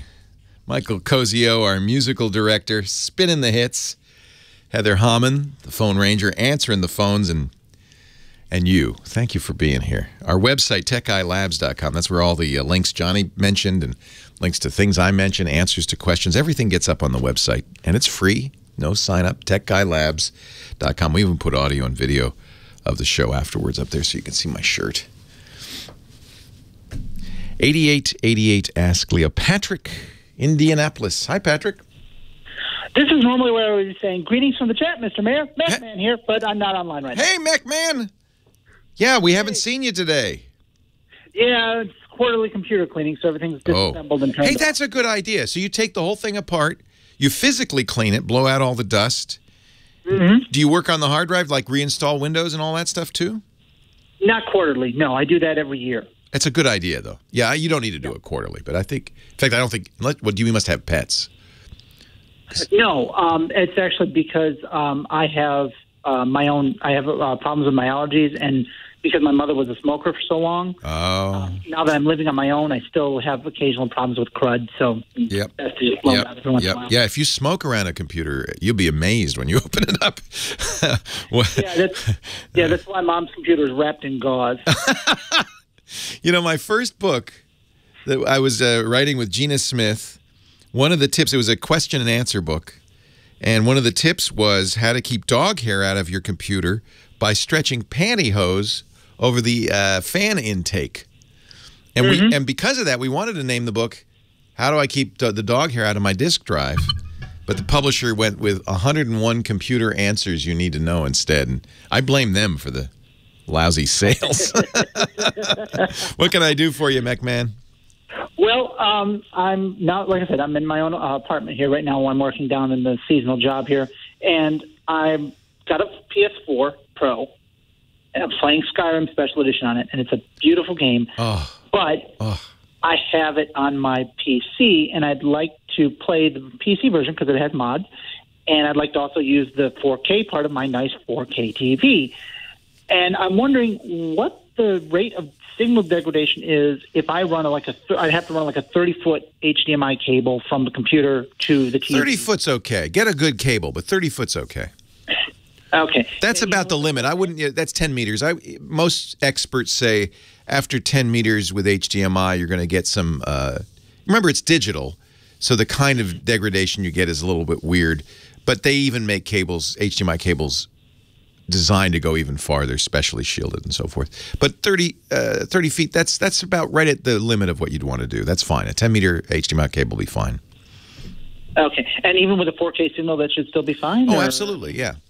Okay. You know, it's digital, so generally digital either works or doesn't work. But you can get some stray stuff in there, interference and so forth in the cable if it goes too far. And attenuation, you know, weaker signal. But I think it won't degrade because there is really, there's not much degradation that can happen to digital. Either you get all the bits or you don't. Mm-hmm. And then just also real quick, because it would be an issue here, because I will have to switch to Powerline Ethernet because right now I've got a 20-foot Ethernet cord stretched across. Yeah, I did that in my office too, and that's annoying to say the least. Yeah. Yeah. What is your opinion on Powerline Ethernet? It's okay. It's good. It's improved a lot. Powerline networking, when we first tried it, maybe 20 years ago, was terrible. The idea is you've got wires in the wall. They're the electrical wires. And in theory, you could share those wires, share the electricity on those wires with Ethernet, with data. So they've invented Powerline networking. It's improved considerably. The latest version of Powerline networking is actually pretty good. You don't get the full throughput of, say, an Ethernet cable, but you'll get 60%, something like that. It works pretty well. Surprisingly well. Now there are some limitations. It can't go across a junction box, so you have to be on the same fuse box. You know, and of course the quality and distance of the wires involved will impact it. But I've used it, a pretty large house, and it worked fine. So yeah, give it a try. I mentioned those Plume routers as another way to do it. One of the reasons that's kind of cool is every Plume router has an Ethernet port on the home router. That's going to be connected to your cable modem or DSL modem or your internet router. But on all the other Plume devices, they're identical in the house. You could plug in to it and have Ethernet coming out of it. So it's a way of getting Wi-Fi distributed Ethernet. Only one device, unless you put a switch on it. But I'm told, I haven't tried this, but I'm told you actually get pretty good throughput. So if your Wi-Fi access was fast enough for you, then you could do it that way too without any wire. Yeah, I thought about that, but this is my desktop, and I want to keep it. It can't be at least one wired in. Yeah, I understand. Yeah, Chumley's reminding me he uses the TP-Link, and that's what I got, the TP-Link Powerline networking. I found it worked quite well. You can get them with Ethernet, with hardwire, or you can get them with Wi-Fi. So that's another way to distribute Wi-Fi throughout the house. And it works. It works decently. Yeah. Okay. All right. Well, it's something to look into. Nice to talk to you, Patrick. Thanks for calling. Yep. Appreciate it. Thanks for talking to me. Hemet, California. Ron's next. Hi, Ron. Leo Laporte, the tech guy. Oh, hi. How you doing, Leo? I am very well. How are you? Pretty good. Can you put something finally to rest for me? Yes. 2 Blu-ray Panasonic players, the $80 jobs I picked up at Costco. Works fine for me over the years. But I also have a subscription, and every month I'm going, ooh, ooh, ooh, right? Now, do you have a 4K TV?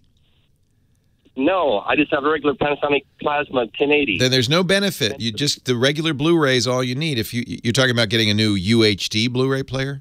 Yeah, if it would boost up my standard Blu-ray, nope. Wasting my money. Yeah, not necessary. Blu-ray players, remember when they first came out, were very, very pricey. Same thing, by the way, with DVDs when they first came out. Same thing. I remember my first CD player many moons ago, $700. Now you can get a CD player for $1.50 and a couple of coupons. So, as always, price drops. The price on Blu-ray players has dropped well below $100, the 1080p Blu-ray players, the original ones. But these Blu-ray UHDs are now coming out, and of course they're more expensive because they're brand new. No advantage unless you have a 4K TV. So wait till you get the 4K TV. The sad thing is when you get the 4K TV, and you will because, you know, this is where we're moving. In fact, most new high-end TVs anyway are 4K, and a lot of even the low-end TVs are 4K. There's really no point in getting a 4K TV unless your display is more than 55 inches. 55 and up, let's say that. Because a smaller display, 1080p, it looks great, even if you're right up next to it. The idea is you want to have 4K on a big screen, and then it really looks spectacular. And I have to say, it does look spectacular, especially if you get a 4K UHD with HDR, the high dynamic range, and the blacks are really dark. The lights, whites are beautiful, and the depth and richness of the color is spectacular. Then you will want not only a UHD Blu-ray player. In fact, there isn't a lot of content. You know, there's a handful of movies in this format. There are more and more all the time. But the new BBC Planet Earth 2, which they reshot in ultra-high def, high dynamic range, is spectacular. When I sit and I watch the Amazon rainforest on my 4K HDR TV using the Blu-ray UHD player, I feel like I'm there. It's like you're looking through a window. It's spectacular. And it's the first one where I really say, "Oh, this is worth it," just for those Blu-ray UHD discs alone. But you'll also not only have to get that, but you want to upgrade everything. You have to get an AV receiver that's 4K. Otherwise, it won't pass the 4K through. If you use Roku, you'll want to get the 4K Roku, the Roku Ultra. If you Fire TV, get 4K. Unfortunately, Apple TV does not have 4K. But I bet you this year Apple will announce a new Apple TV that's 4K because that's where everything's moving. But don't begin that cascade until you get a 4K display. And then be aware to take advantage of the 4K display, you're going to want to upgrade a lot of your system. Now, there's no 4K on cable TV, no 4K over the air. It's all over the internet or through these Blu-ray UHD boxes. So those are the things you're going to upgrade. You don't have to upgrade your cable box because there's no point. There's no 4K. I wonder if they'll attempt that. That demand will probably push them to it, but remember the compression they're going to have to use. On the other hand, if you can have 4K streaming down from the International Space Station, 18, what is it? Did they say 18 megabits a second? That's not bad.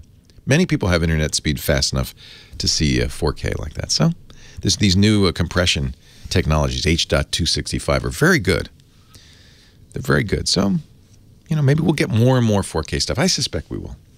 8888 Ask Leo, that's the phone number. We're going to take a break for your local news at the top of the hour. I have another hour to go. Lots more to talk about. And if you want to ring me, that's great. If you want to join us in the chat room, irc.twit.tv. Hogan's Heroes looks the same. Yeah, Xfinity's doing it by streaming, though, right? Or are they going to try to get it over the cable? That would be wild.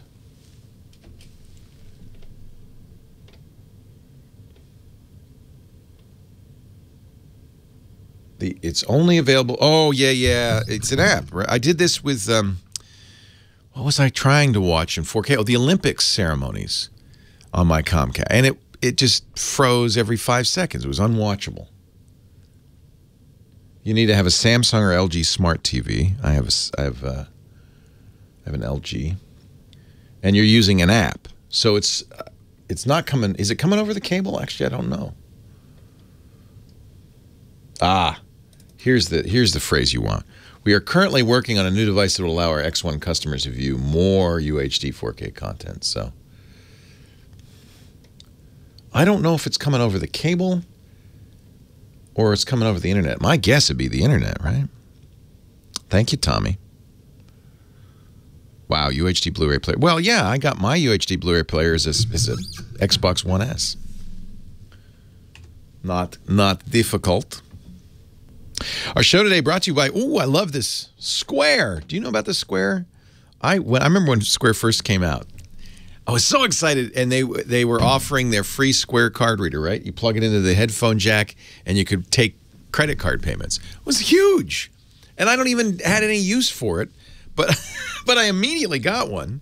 They still offer, by the way, the Square reader, but of course now we've got chips and touch. So they also have the chip card and NFC payment with the new Square reader. It does all of them.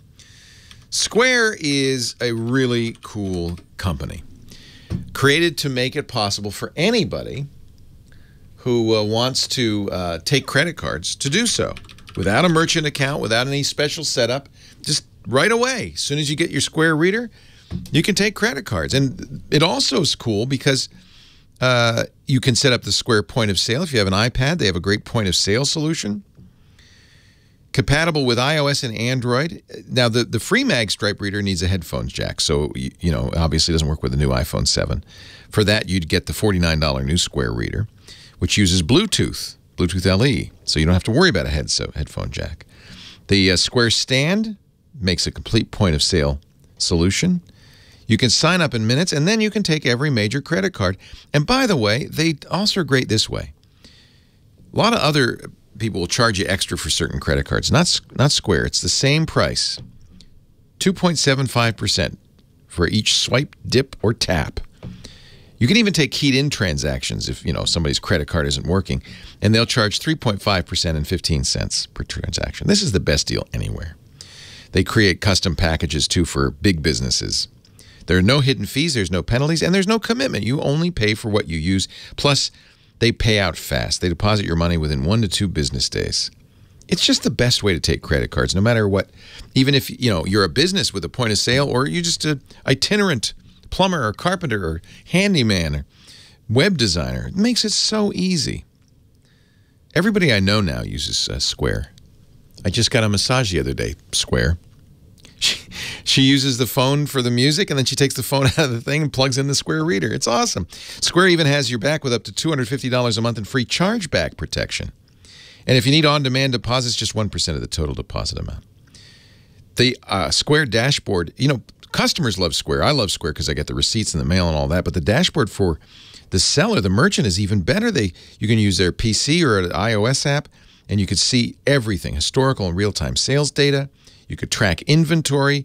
You can even send marketing campaigns and create loyalty programs because Square connects with all your favorite apps and services, QuickBooks and Weebly and BigCommerce. They even have an API. So if you got some programming chops, you can write your own.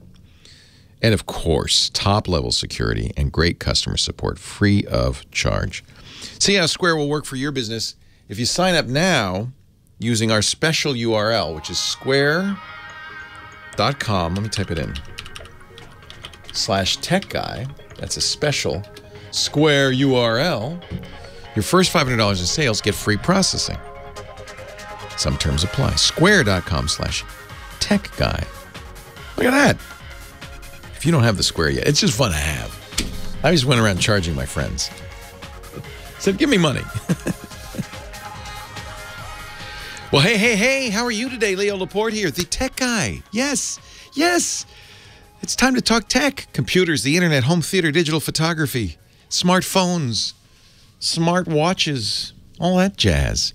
My phone number, 888-827-5536, toll free from anywhere in the U.S. or Canada. I told you the website, techguylabs.com, great place to go anytime, even when the show's not on. In fact, better even then, because you can search and find stuff, and we put everything that's on the show up there so you can click the links. Much easier just to remember that. And there's no sign up, there's no fee. It's not It's not a pay site. It's techguylabs.com. And if you go there, you'll see a link to our chat room, too, which is always a fun place to be. These are like the kids in the back of the class. But they're very valuable during the show because it's like, I've got a team here. People know everything. So if I can't answer it, I bet you the chat room can. Back to the phones we go. Vladimir is on the line from Orange County. Hello, Vladimir. Leo, how are you? How I'm you doing, man? great. I am wonderful. How are you? Good, amazing. Big question I have for you. I'm actually thinking of renting an office space, but they're offering me 1 megabyte per second bandwidth, burstable, and I think the way they measure it is 95 percentile. Is it 1 megabyte or 1 megabit? Might be 1 megabit per second. That sounds better. One megabyte per second is nice. 1 megabit per second is kind of not very fast. It's enough for email, for light web surfing, certainly. And actually, that sounds more reasonable because they probably don't want you sitting there watching, video, watching Netflix. Well, that's and exactly that's the thing. I do. Some of the software that I use needs to be connected to the internet most of the times, and I'll be probably watching, videos or things like that, doing research. So I do depend on internet quite a bit. That won't work for you. One thing I will try. Yeah. It wouldn't work, right? Yeah, no, it's too slow. 1 megabit is like the really old days, of T1 lines. That was 1.5 megabit, and it really, I think, too slow. You want, I would say, 10 megabits a second to watch YouTube videos. If you want high-def videos, 15 megabits a second. And that's normal. That's normal home internet, at least, right? But obviously what they're saying is, well, there's 20 people using it. We don't have a very fast connection. It may be if you're the only guy in the office. It's one of those kind of shared office spaces. Yes, it's one of those tech spaces. Yeah, yeah. So they're probably being conservative, saying, well, if the place is full, we can't promise you more than a megabit each. Right. Okay, so that probably won't work for me because that's the only thing that I'm afraid of is that the overcharges it's going to be pretty expensive. Yeah, that's interesting. I bet you that's a little profit center for them because a megabit's not very fast. Yeah. Now, how do they overcharge you though? There must be also a bandwidth cap. Do they say there's a certain amount you can use? No. I think maximum it's 100. Well, see, there's no way to. It's hard for them to know what speed you're sucking the internet. You're trying to get the internet as fast as you can, so and they're going to give it to you as fast as they can. But there's no way to charge you for overages unless they're also measuring how much data you're downloading. Is there a bandwidth cap? And that's where the overages come in. Yeah, then that's why they were saying is we don't know until you try it for the first month, and then we'll see how much. If it is too much of the internet to use. So you gotta kind of understand if they're being, do you? It kind of comes down to your relationship with them. Are they just trying to protect themselves against people who just come in there and watch Netflix all day? They don't want bandwidth hogs using up all their bandwidth. It may just be that, and there may be reasonable. If you're doing this is your work and you got to do, use some bandwidth to do your work. That's reasonable. Or is this like a profit center for them, and are they trying to gouge you? So it's really going to come down to that, because technically that's not enough, and you will get overage charges, because I can't imagine anybody, that's the old days of megabit. That's the old days. There must be in that agreement, read it closely, a bandwidth cap. You're allowed, a gigabyte a month. That would be kind of typical. Use more than that, we're going to charge you 25 cents per 100 megabytes or something like that. That's what you want to look for. If that's in there, you just have to figure out how much you use. You could also, and this might be what they would want people to do, since it's in town, you could use your cell phone as a hotspot. Connect to that instead. The speeds will be faster, much, and probably the prices will be lower for the overages. All cell phone companies now in the U.S. offer unlimited data plans. Thank you, T-Mobile, for kind of putting the screws to Verizon and others. Verizon didn't want to do it, but T-Mobile was eating their lunch. In fact, just saw the new Verizon numbers. They lost 300,000 subscribers last quarter. You know who they lost them to? Of course, T-Mobile. So that's why Verizon looking at that saying, oh, we better offer unlimited. So you can either use your phone to put it in hotspot mode.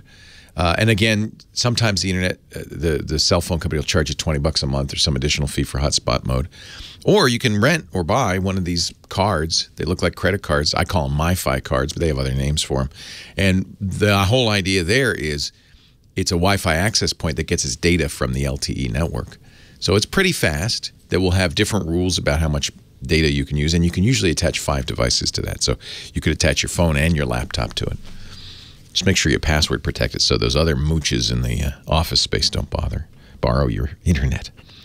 Vidak on the line from Sacramento. Hello, Vidak. Hello, Leo. Welcome. How you doing? I'm great. How are you? Pretty good. Do you remember me? Yes. Well, I remember that you have a unique name, so I certainly remember your name. Yes, there you go. The guy from Montenegro. Montenegro.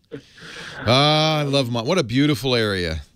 We talked about the Bay of Kotor last time you were on, I remember. Correct. Yeah. Yes, correct. So what can I do for you? I need your help. Okay. Yes. I need your help to spend money on headphones. Oh, I like spending money. You can spend a lot of money on headphones, right? Sure. You can buy the headphones they offer at the gas station for $5, or you can go online and spend well over $1,000 on planar magnetic headphones. What do you use the headphones for? Well, I work in radio, so I create like jingles and bumpers and you didn't tell me that, Vidak. That's neat. So I'll tell you what to get. I'm going to tell you exactly what to get. I'm wearing them right now, and they're used in recording studios everywhere. They're accurate. They're extremely comfortable because they're over the ear, but they're very soft. They're open. They're ported, so you can hear people talking to you, which is in a studio sometimes something you want. But porting also means you'll have better bass response. So I find these very comfortable. They're from AKG, who make excellent headphones. And they're the K240s, and there's a reference line and so forth.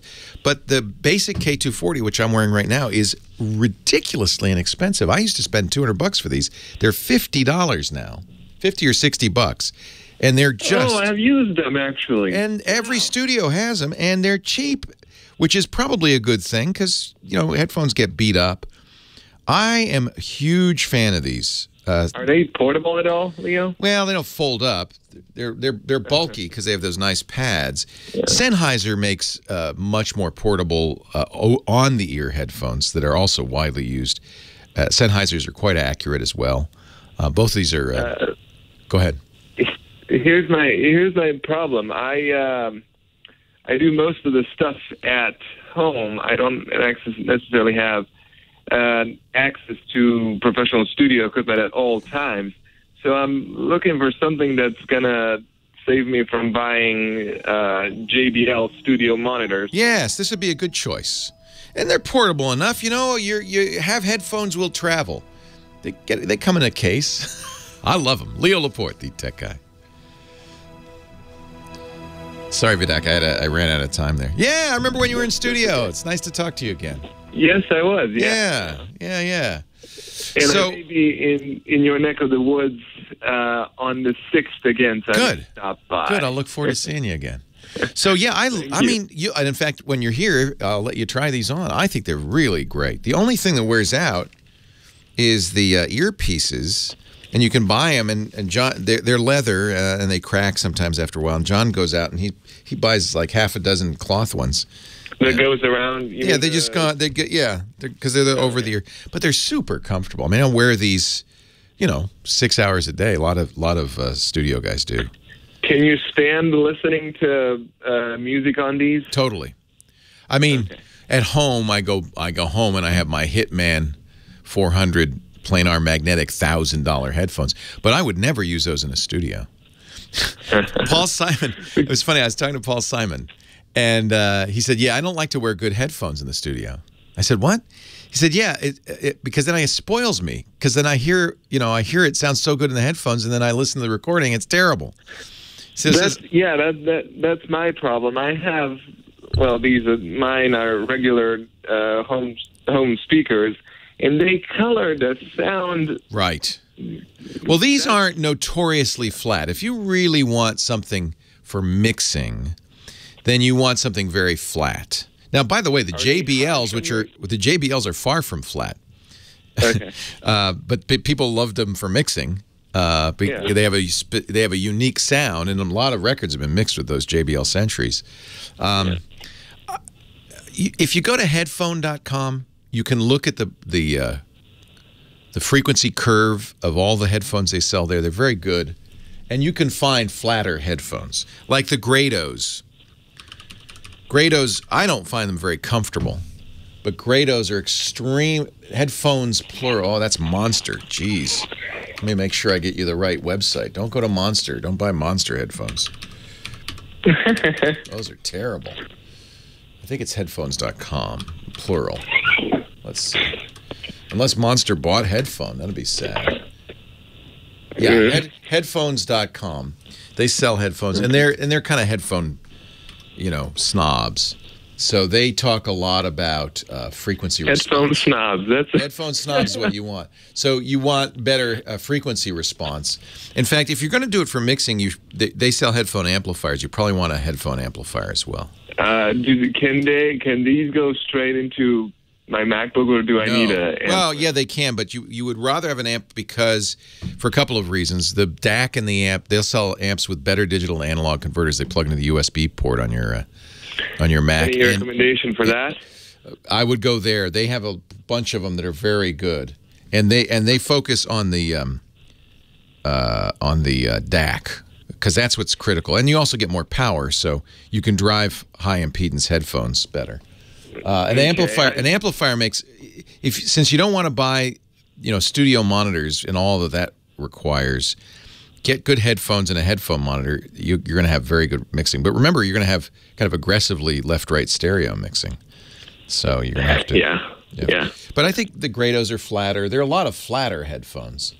I was looking at before I got you on the phone, I was looking at the Bear Dynamics...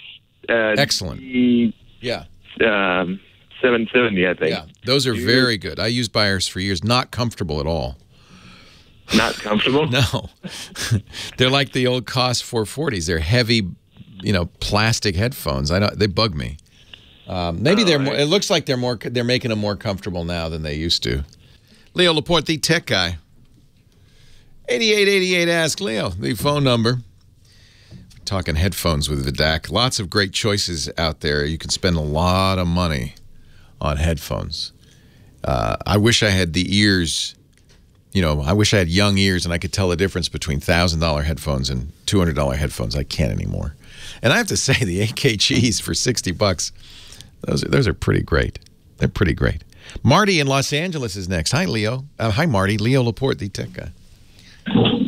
Marty, come over to the phone, Marty. Talk to me. Leo? Hey, Marty. How are you? Hi, Leo. How are you? I'm great. What's up? Okay. My question is, I have a Galaxy S5 with 16 gigabytes of data, 64 gigabyte memory card. Yeah. So everything is fine. The problem is that when the apps update, it reverts back to the internal storage. Yeah, this is unfortunately, and this is true of all phone operating systems, but it's true of Android. Microsoft had a lot of problems with this too. SD card storage is a little issue for smartphones, for Android phones. They can't put the apps on the SD card if the app has widgets. The widgets won't work. There are limitations to what an app on external storage can do. So some apps will move themselves back because they wouldn't operate properly. So you can go into the app settings and try to move them to the SD card, but not all of them can be moved to the SD card. And you're right, with 16 gigs internal storage, you don't have enough storage to put your apps on there. No, but I actually am able to put it on the SD card.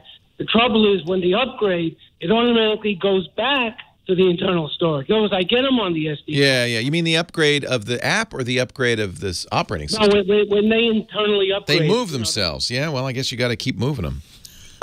Exactly.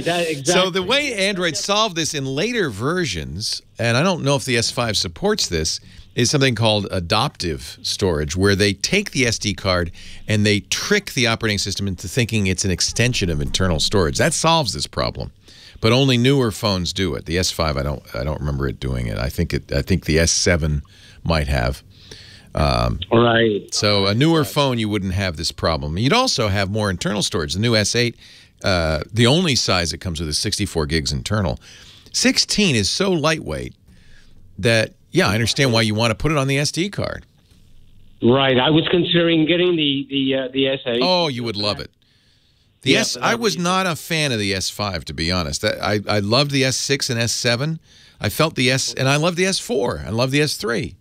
But the 5 was a kind of, yeah, I had mixed feelings about the 5. And if you look at the S8, now it's a lot of money, I understand. But if you look at the S8, I think you'll see it is in every respect a better phone. I see. I guess that would solve the problem then. It would solve the problem, yeah. It's funny how money always solves the problem. Money will fix anything. Well, but it also, the problem is really that SD cards are just not treated the same as internal storage. For a long time, Windows phones came with SD card slots, but Microsoft said, but you can't use it. Because it just confused the heck out of the operating system. I think part of it is if you put an app on there, an SD card is removable. What happens when you remove it? And the operating system doesn't want, I don't want to mess with this. So we're going to put every... I didn't realize they were moving them back. That seems bad behavior. That's a little weird. So somebody's saying, Corrosive's saying, if you can get your S5 up to Android 6... you might be able to use the adaptive storage. It's my experience that's a hardware requirement as well as a software requirement. But do you have the latest version on there? I have, was it Lollipop? No, Marshmallow? Marshmallow, all right.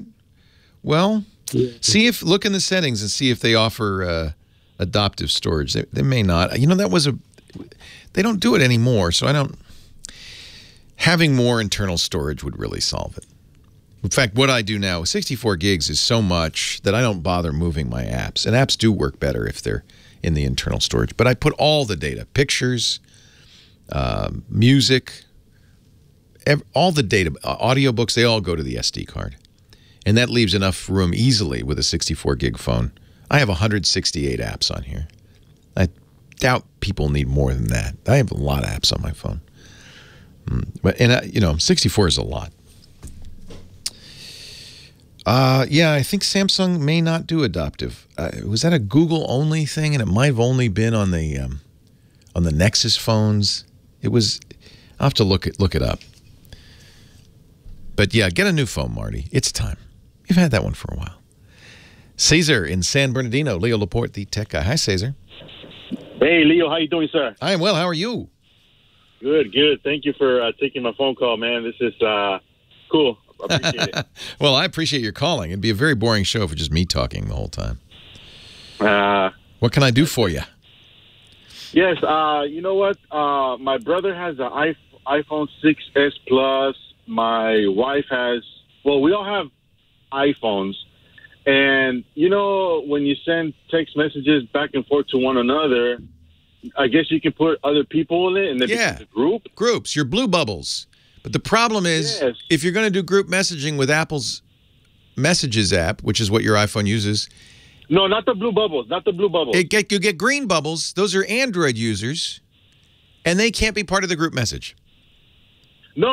We all have iPhones. Yeah. And we all have. Are you saying some people can't? Well, tell me what your problem is. I shouldn't have jumped the gun. Go ahead. No problem. No problem. We all have iPhones, but our problem is that when you share videos, the videos are horrible, Leo. I know. You know why? It's trying to save bandwidth. But we're unlimited. Yeah. No, I know, but it's and I know. But it's still trying. And same thing happens with images. It downsamples it. It downsamples it. So if you want to share videos, better to put the video somewhere and share a link. It's squeezing the video down. Otherwise, you know, you don't want to text message 100 megabyte video. It'd take forever. And in fact, pretty typically, my videos, when I try to send people videos on Apple's messages, it just fails. It says, I couldn't send that. What are you, crazy? So, yeah. It's shrinking it to save space. It does the same thing with images, which it makes them look fine on the screen, but they don't look good anywhere else. So, email them. You know, email the originals or upload the originals. If you use Apple's Photos, you can actually share a link to them on iCloud. Something like that. I thought what you were going to ask about, and this is a common problem, is Apple discriminates against Android users. They can't be part of the group because they're green bubbles, not blue bubbles. I blame both Google and Apple for this. Apple needs to make messages available on all platforms. Of course, they never will because they want you to buy an iPhone. Google does have a cross-platform messaging solution, several. Allo, Google's Allo Messenger, Hangouts. But Google can't really figure out what it wants to do with messaging, so it has a very fragmented strategy. Somebody should solve this. I guess if you all, you know what you could do? All use WhatsApp or a similar messaging program that will let you do higher quality videos. That might be the better solution, and since it's all in the family, you can issue a decree, Caesar. I decree WhatsApp. Leo Laporte, the tech guy.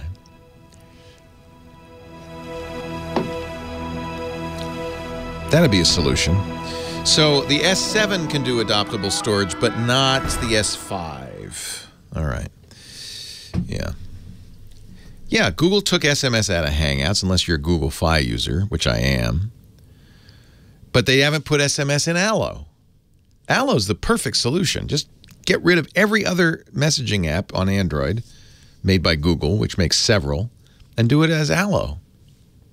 8888 Ask Leo. Gizwiz, Dick D. Bartolo's coming up with his gadget of the week in a second. But meanwhile, we got Mike on the line from Los Angeles. Hi, Mike. Hey, how you doing? Thanks for having me on. I am great. Thank you. So I'm looking for a new laptop. Actually, I'm looking for a laptop. I haven't had one for a while, and I'm looking possibly the Chromebook. Love the Chromebook. You got to understand its limitations. You know, benefits. This is what I want to. Okay. Go ahead. This is what I want to do with the Chromebook, though. Like you said, limitations. I have a whole bunch of DV tapes that I want to digitize, and I want to do that through the Chromebook. Not a good choice. Okay. So for that, and also use, yeah. In general, you know, I think a Chromebook is a better choice for most of what people do on a computer, which is surf, read email, you know, that kind of thing, write papers. But there are some specialized applications like digitizing video that require hardware to convert the video, you know, into bits that can be edited, or at the very least, the kind of port that you can do that with, and the software. And maybe I'll have to look around. It's possible there. Do you want to make a DVD? What do you want to do with the video? Well, I have a whole bunch of tapes for my kids and all the videos that we shot through the years, and I just want to save it. No, you can't, because those are analog. Those are analog tapes, so you need an analog to digital card or converter, and you need a lot of storage. And Chromebooks don't come with a lot of storage because the whole point of them is everything's online. So what you want to do really does need a Windows or a Mac, but probably a Windows PC, I'm sorry to say. You'll need to get a box that connects to your, is it a VCR? Is it VHS tapes? They are those little DV tapes. I got a PC9 camera. Okay. So those DVs sometimes are analog, sometimes video. The most DVs are digital video, right? So those you'll just need a DV. Do you have a DV player still? Just the camera that I took the videos with. And it probably has FireWire out of it? Yes, it does. Okay. So you're going to need a FireWire to USB or FireWire to Thunderbolt converter, because nobody makes laptops with FireWire anymore. So you need a converter. And then if you've got that, actually a Mac might be the best choice because they come with Thunderbolt ports, which are faster and will do a better job with FireWire. They're more analogous to FireWire, but USB 3 is pretty fast. So I'm mainly a PC guy, so I'm not a big Mac person. Okay. So I think the best laptop manufacturers out there right now are Dell. I love their XPS line. You're going to be spending a lot more than a Chromebook. But you can get it for under $1,000 bucks. But the Dell 13-inch XPS is fantastic. It also has fast USB, and I think it has a Thunderbolt port, which means it'd be very easy for you to get a converter. I also like, but to a somewhat lesser degree, Lenovo, HP, Asus, ASUS, and Acer, ACER. Those are my top 5. But Dell's XPS is. Go ahead. You also had some other questions. Because I do a lot of Photoshop work. Yeah, yeah. There's a Photoshop-like Chromebook program. Remember, Chromebooks only do what you can do in the Chrome browser. And there's a Chrome browser extension called Polar, P-O-L-A-R-R, 2 R's, that is it has layers. It does a lot of what Lightroom would do, but it's not Lightroom. It's not Photoshop. It's the best you can get in a Chrome browser extension. So yeah, you need Windows, you need Photoshop, you need Lightroom. By the way, highly recommend the $10 a month photographer subscription to the Creative Cloud. You get both Lightroom and Photoshop for $10 a month, which is a very good deal. Photoshop is now done by subscription. So once you get it loaded up, do you still need to have an internet connection to use Photoshop? Yeah, periodically you do. You have to get it approved, but not all the time. Once it's approved. Once you use it, yeah, you need an internet connection. Not all the time. I think every once in a while it might check the internet. You have to run the Creative Cloud plugin, which periodically checks the internet. I don't know what the timeout, if it's a month or a day or a year. I don't know what it is, but I imagine at some point it times out. Slow-Mo's saying once a month you have to sign in. Okay, gotcha. So that's just and then, go ahead. The last question I have for you is there a fast scanner to scan in your old photos? Is there a turbo scanner? You bet. My favorite is the Epson Perfection scanners for photos. They have photo scanners that let you do. No, actually, yes. I have one right behind me. Are they prints? They're actual prints. Yeah. Yeah. The Epson Fast Photo is exactly what you want. It has a feeder.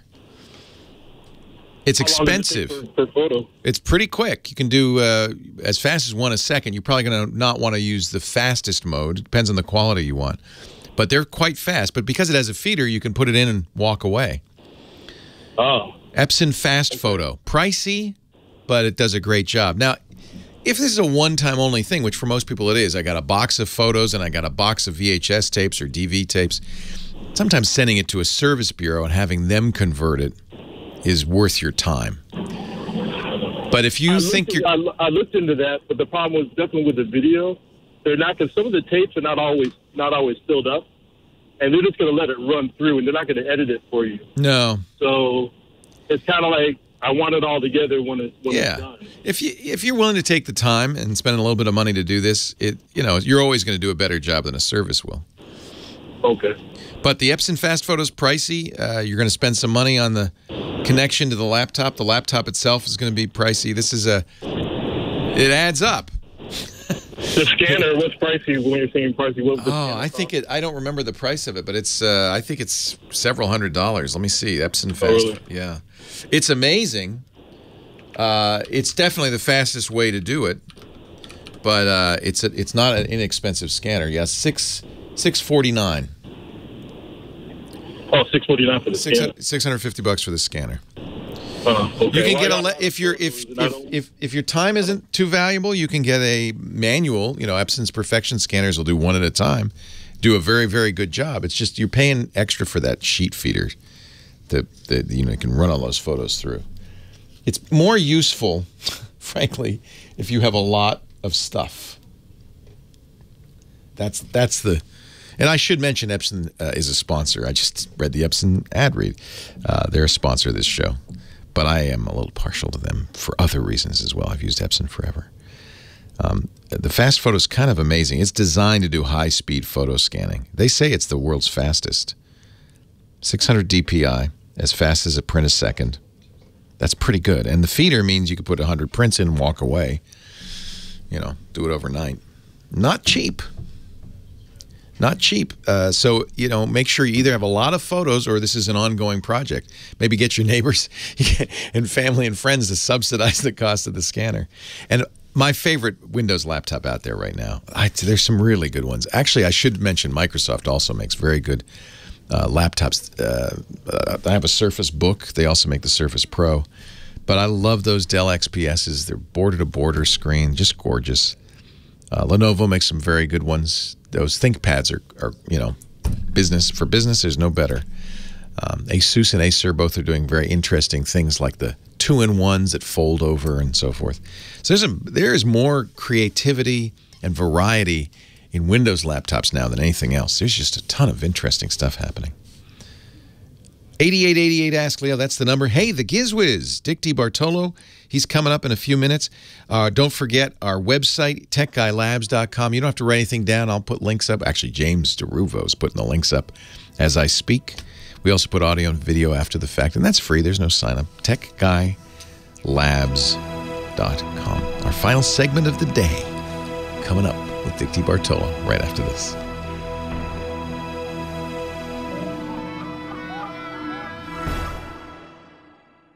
How long? Well, this has been going on for a long time. In fact, how long have I known Dick DeBartolo? I think almost 20 years. Yeah. Yeah, we were young men when we started. We were. We said, hey, let's do this. What is this podcasting? And he said, no. Podcasting. Dick DeBartolo is Mad's maddest writer. Truthfully, I've been a fan of Dick since I was a little kid. He started when he was a high schooler writing for Mad Magazine, and I wasn't much younger reading his stuff and the usual gang of idiots and all of that. I just love Mad Magazine. But what I didn't know is that all this time he's been a gadget fanatic. He's loved the gadgets. First guy to actually, it was, you didn't own it, but the first guy to use an answering machine. Yes, exactly. I couldn't afford it. I think Bill owned it, Bill Gaines, exactly. The publisher of Mad Magazine. And first guy to figure out, in fact, I'm sure this is true, the answering machine prank call. Yes. Yes. Anyway, Dick joins us every week because he wants to share a gadget or a gizmo he's found. He's the GizWiz. What do you got? Yeah. So it's a travel gadget that's not humiliating. Okay, you and I have done some travel gadgets. You know, the ostrich pillow thing where you stick your head in it, and then there was the pillow you blew up. Yeah. And it took up all the room between you and the seat in front of you and coach. You'd just be embarrassed to use it, frankly. Embarrassed to use. Okay, so I was doing some travel read-ups because I did a thing for ABC, and I found this airplane footrest hammock. Okay. So I bought one. They're like $14 to $15 on Amazon. So I bought one, he says. So I bought one. And then I think I have no flights coming up. So I keep reading the reviews, and someone said, I use it on my snack table when I'm watching television. Just hang it over the table, and then you put your stocking feet in this little hammock so that you can rest them off the floor. So I dragged out my little TV table and put the hammock over it. What does it hang from? It hangs from, on an airplane, it'll hang from the snack tray on. Oh, yeah, they have they have a little coat hanger or something on it. Yes, exactly, yeah, exactly. Yeah. At home, just run it over the top of the table, and then it has an adjustment for any height you want. Now, some people adjust it so they can put their calves in it, but most people just rest their feet in it. You know, I think that of all the things you've mentioned for improving air flight, this actually looks like the best. And no one, maybe your immediate seatmate might see it. Yeah, nobody's going to mind, though. Nothing's going, I think they'll probably just say, oh, my gosh, that's clever. Where'd you get it? Yeah, as opposed to, why are you inflating that pillow into my space? And it's very cheap. It's the one I bought was $14 called Me Young Airplane Footrest Hammock. Wow. And it rolls up. It comes in a little travel sack. It's like 8 inches by 3 by 2. But when you roll it up, it's a tiny little tube. I might get one of these. You can throw in. We've got some long flights coming up. This might be a good idea. You haven't tried it on a plane yet? No, just on my snack table. But I have Dennis walk by with a tray, and he serves me dinner, and I feel like occasionally pulls you from your seat and beats you. Yeah, it's great. Just like actual air travel. Yeah. Well, this is not bad, and $13.99. I think we could all. I might buy 2, one for me and one for my honey. Oh, one for your right foot and one for your left foot. Oh. Be crazy. Wow. Go nuts. You'll find more information about this along with many other gadgets and gizmos. Dick is always talking about them on ABC News and all over the place, including his own podcast, the GizWiz podcast at gizwiz.tv. But the main website is gizwiz.biz, gizwiz.biz, gizwiz.biz. Yes. And while you're there, you can click the button that says the GizWiz Viz is the tech guy to find this. But while you're there, click the other button that says something like, what the heck is that? Yeah. Play the What the Heck Is It contest for a chance to win an autographed copy of Mad Magazine. Thank you, Dickie D. Thank you, sir. I'll talk to you next week. All righty. Indeed, you will. I'm going out to get some Mexican food. Bye. Is it my shirt? It's my shirt, yes, isn't it? Yes, it is. I look like a taco truck. I know. You do, and I think you have a little sauce on the collar. You'd never know. That's the beauty of this. You could eat a burrito in this, and half of it could fall out, and it would look the same. You don't need a napkin. Thank you, Dickie D. Okay, bye. Let's take, I think might be the last call of the day here. Howard in Murrieta, California. Hey, Howard. Thanks for taking my call. Thanks for calling. I'm having a problem with my email. A few years ago, my company dissolved, and I picked up their computer, their laptop. Okay. And I continued to use Outlook. Okay. And I changed my email address to a Gmail account. Good. And everything worked great for years. And now I'm getting a pop-up when I go to email. And it says server popgmail.com, and then it asks me to put my username and my password. And if I don't do that, my email sort of goes down. And when I put my username and password in, it doesn't take it. And then I get an email from Google that says someone has your password. Ay, caramba! You don't have two-factor turned on? No. Okay. Two-factor can cause a problem sometimes, and there are ways around that. They use temporary application passwords and so forth, but that's not the problem here. I would clear out all your settings. I'm guessing there's some setting left, or it could be there is. I bet you at work they used an Exchange server. They had their own server for this email. I'm guessing. When I go on to sign on to my computer, it still has the company name and all of that. Yeah, I wonder if maybe that's part of the issue, that the Outlook settings, there's still some leftover stuff, or there's an Outlook plug-in that's running that's an Exchange server. But it is true that Google will ask you for your password, but it should accept it. So that's what's puzzling me. I know what I would do. Make sure, here's another thing. Check your date and time. Okay. This is not an uncommon problem because of the way security works on secure sites. In an older computer, the clock might not be accurate, so make sure your clock is accurate. No, I checked that, so that is accurate. Okay. Yeah. Because if what was the other thing you said that was turned off? I would.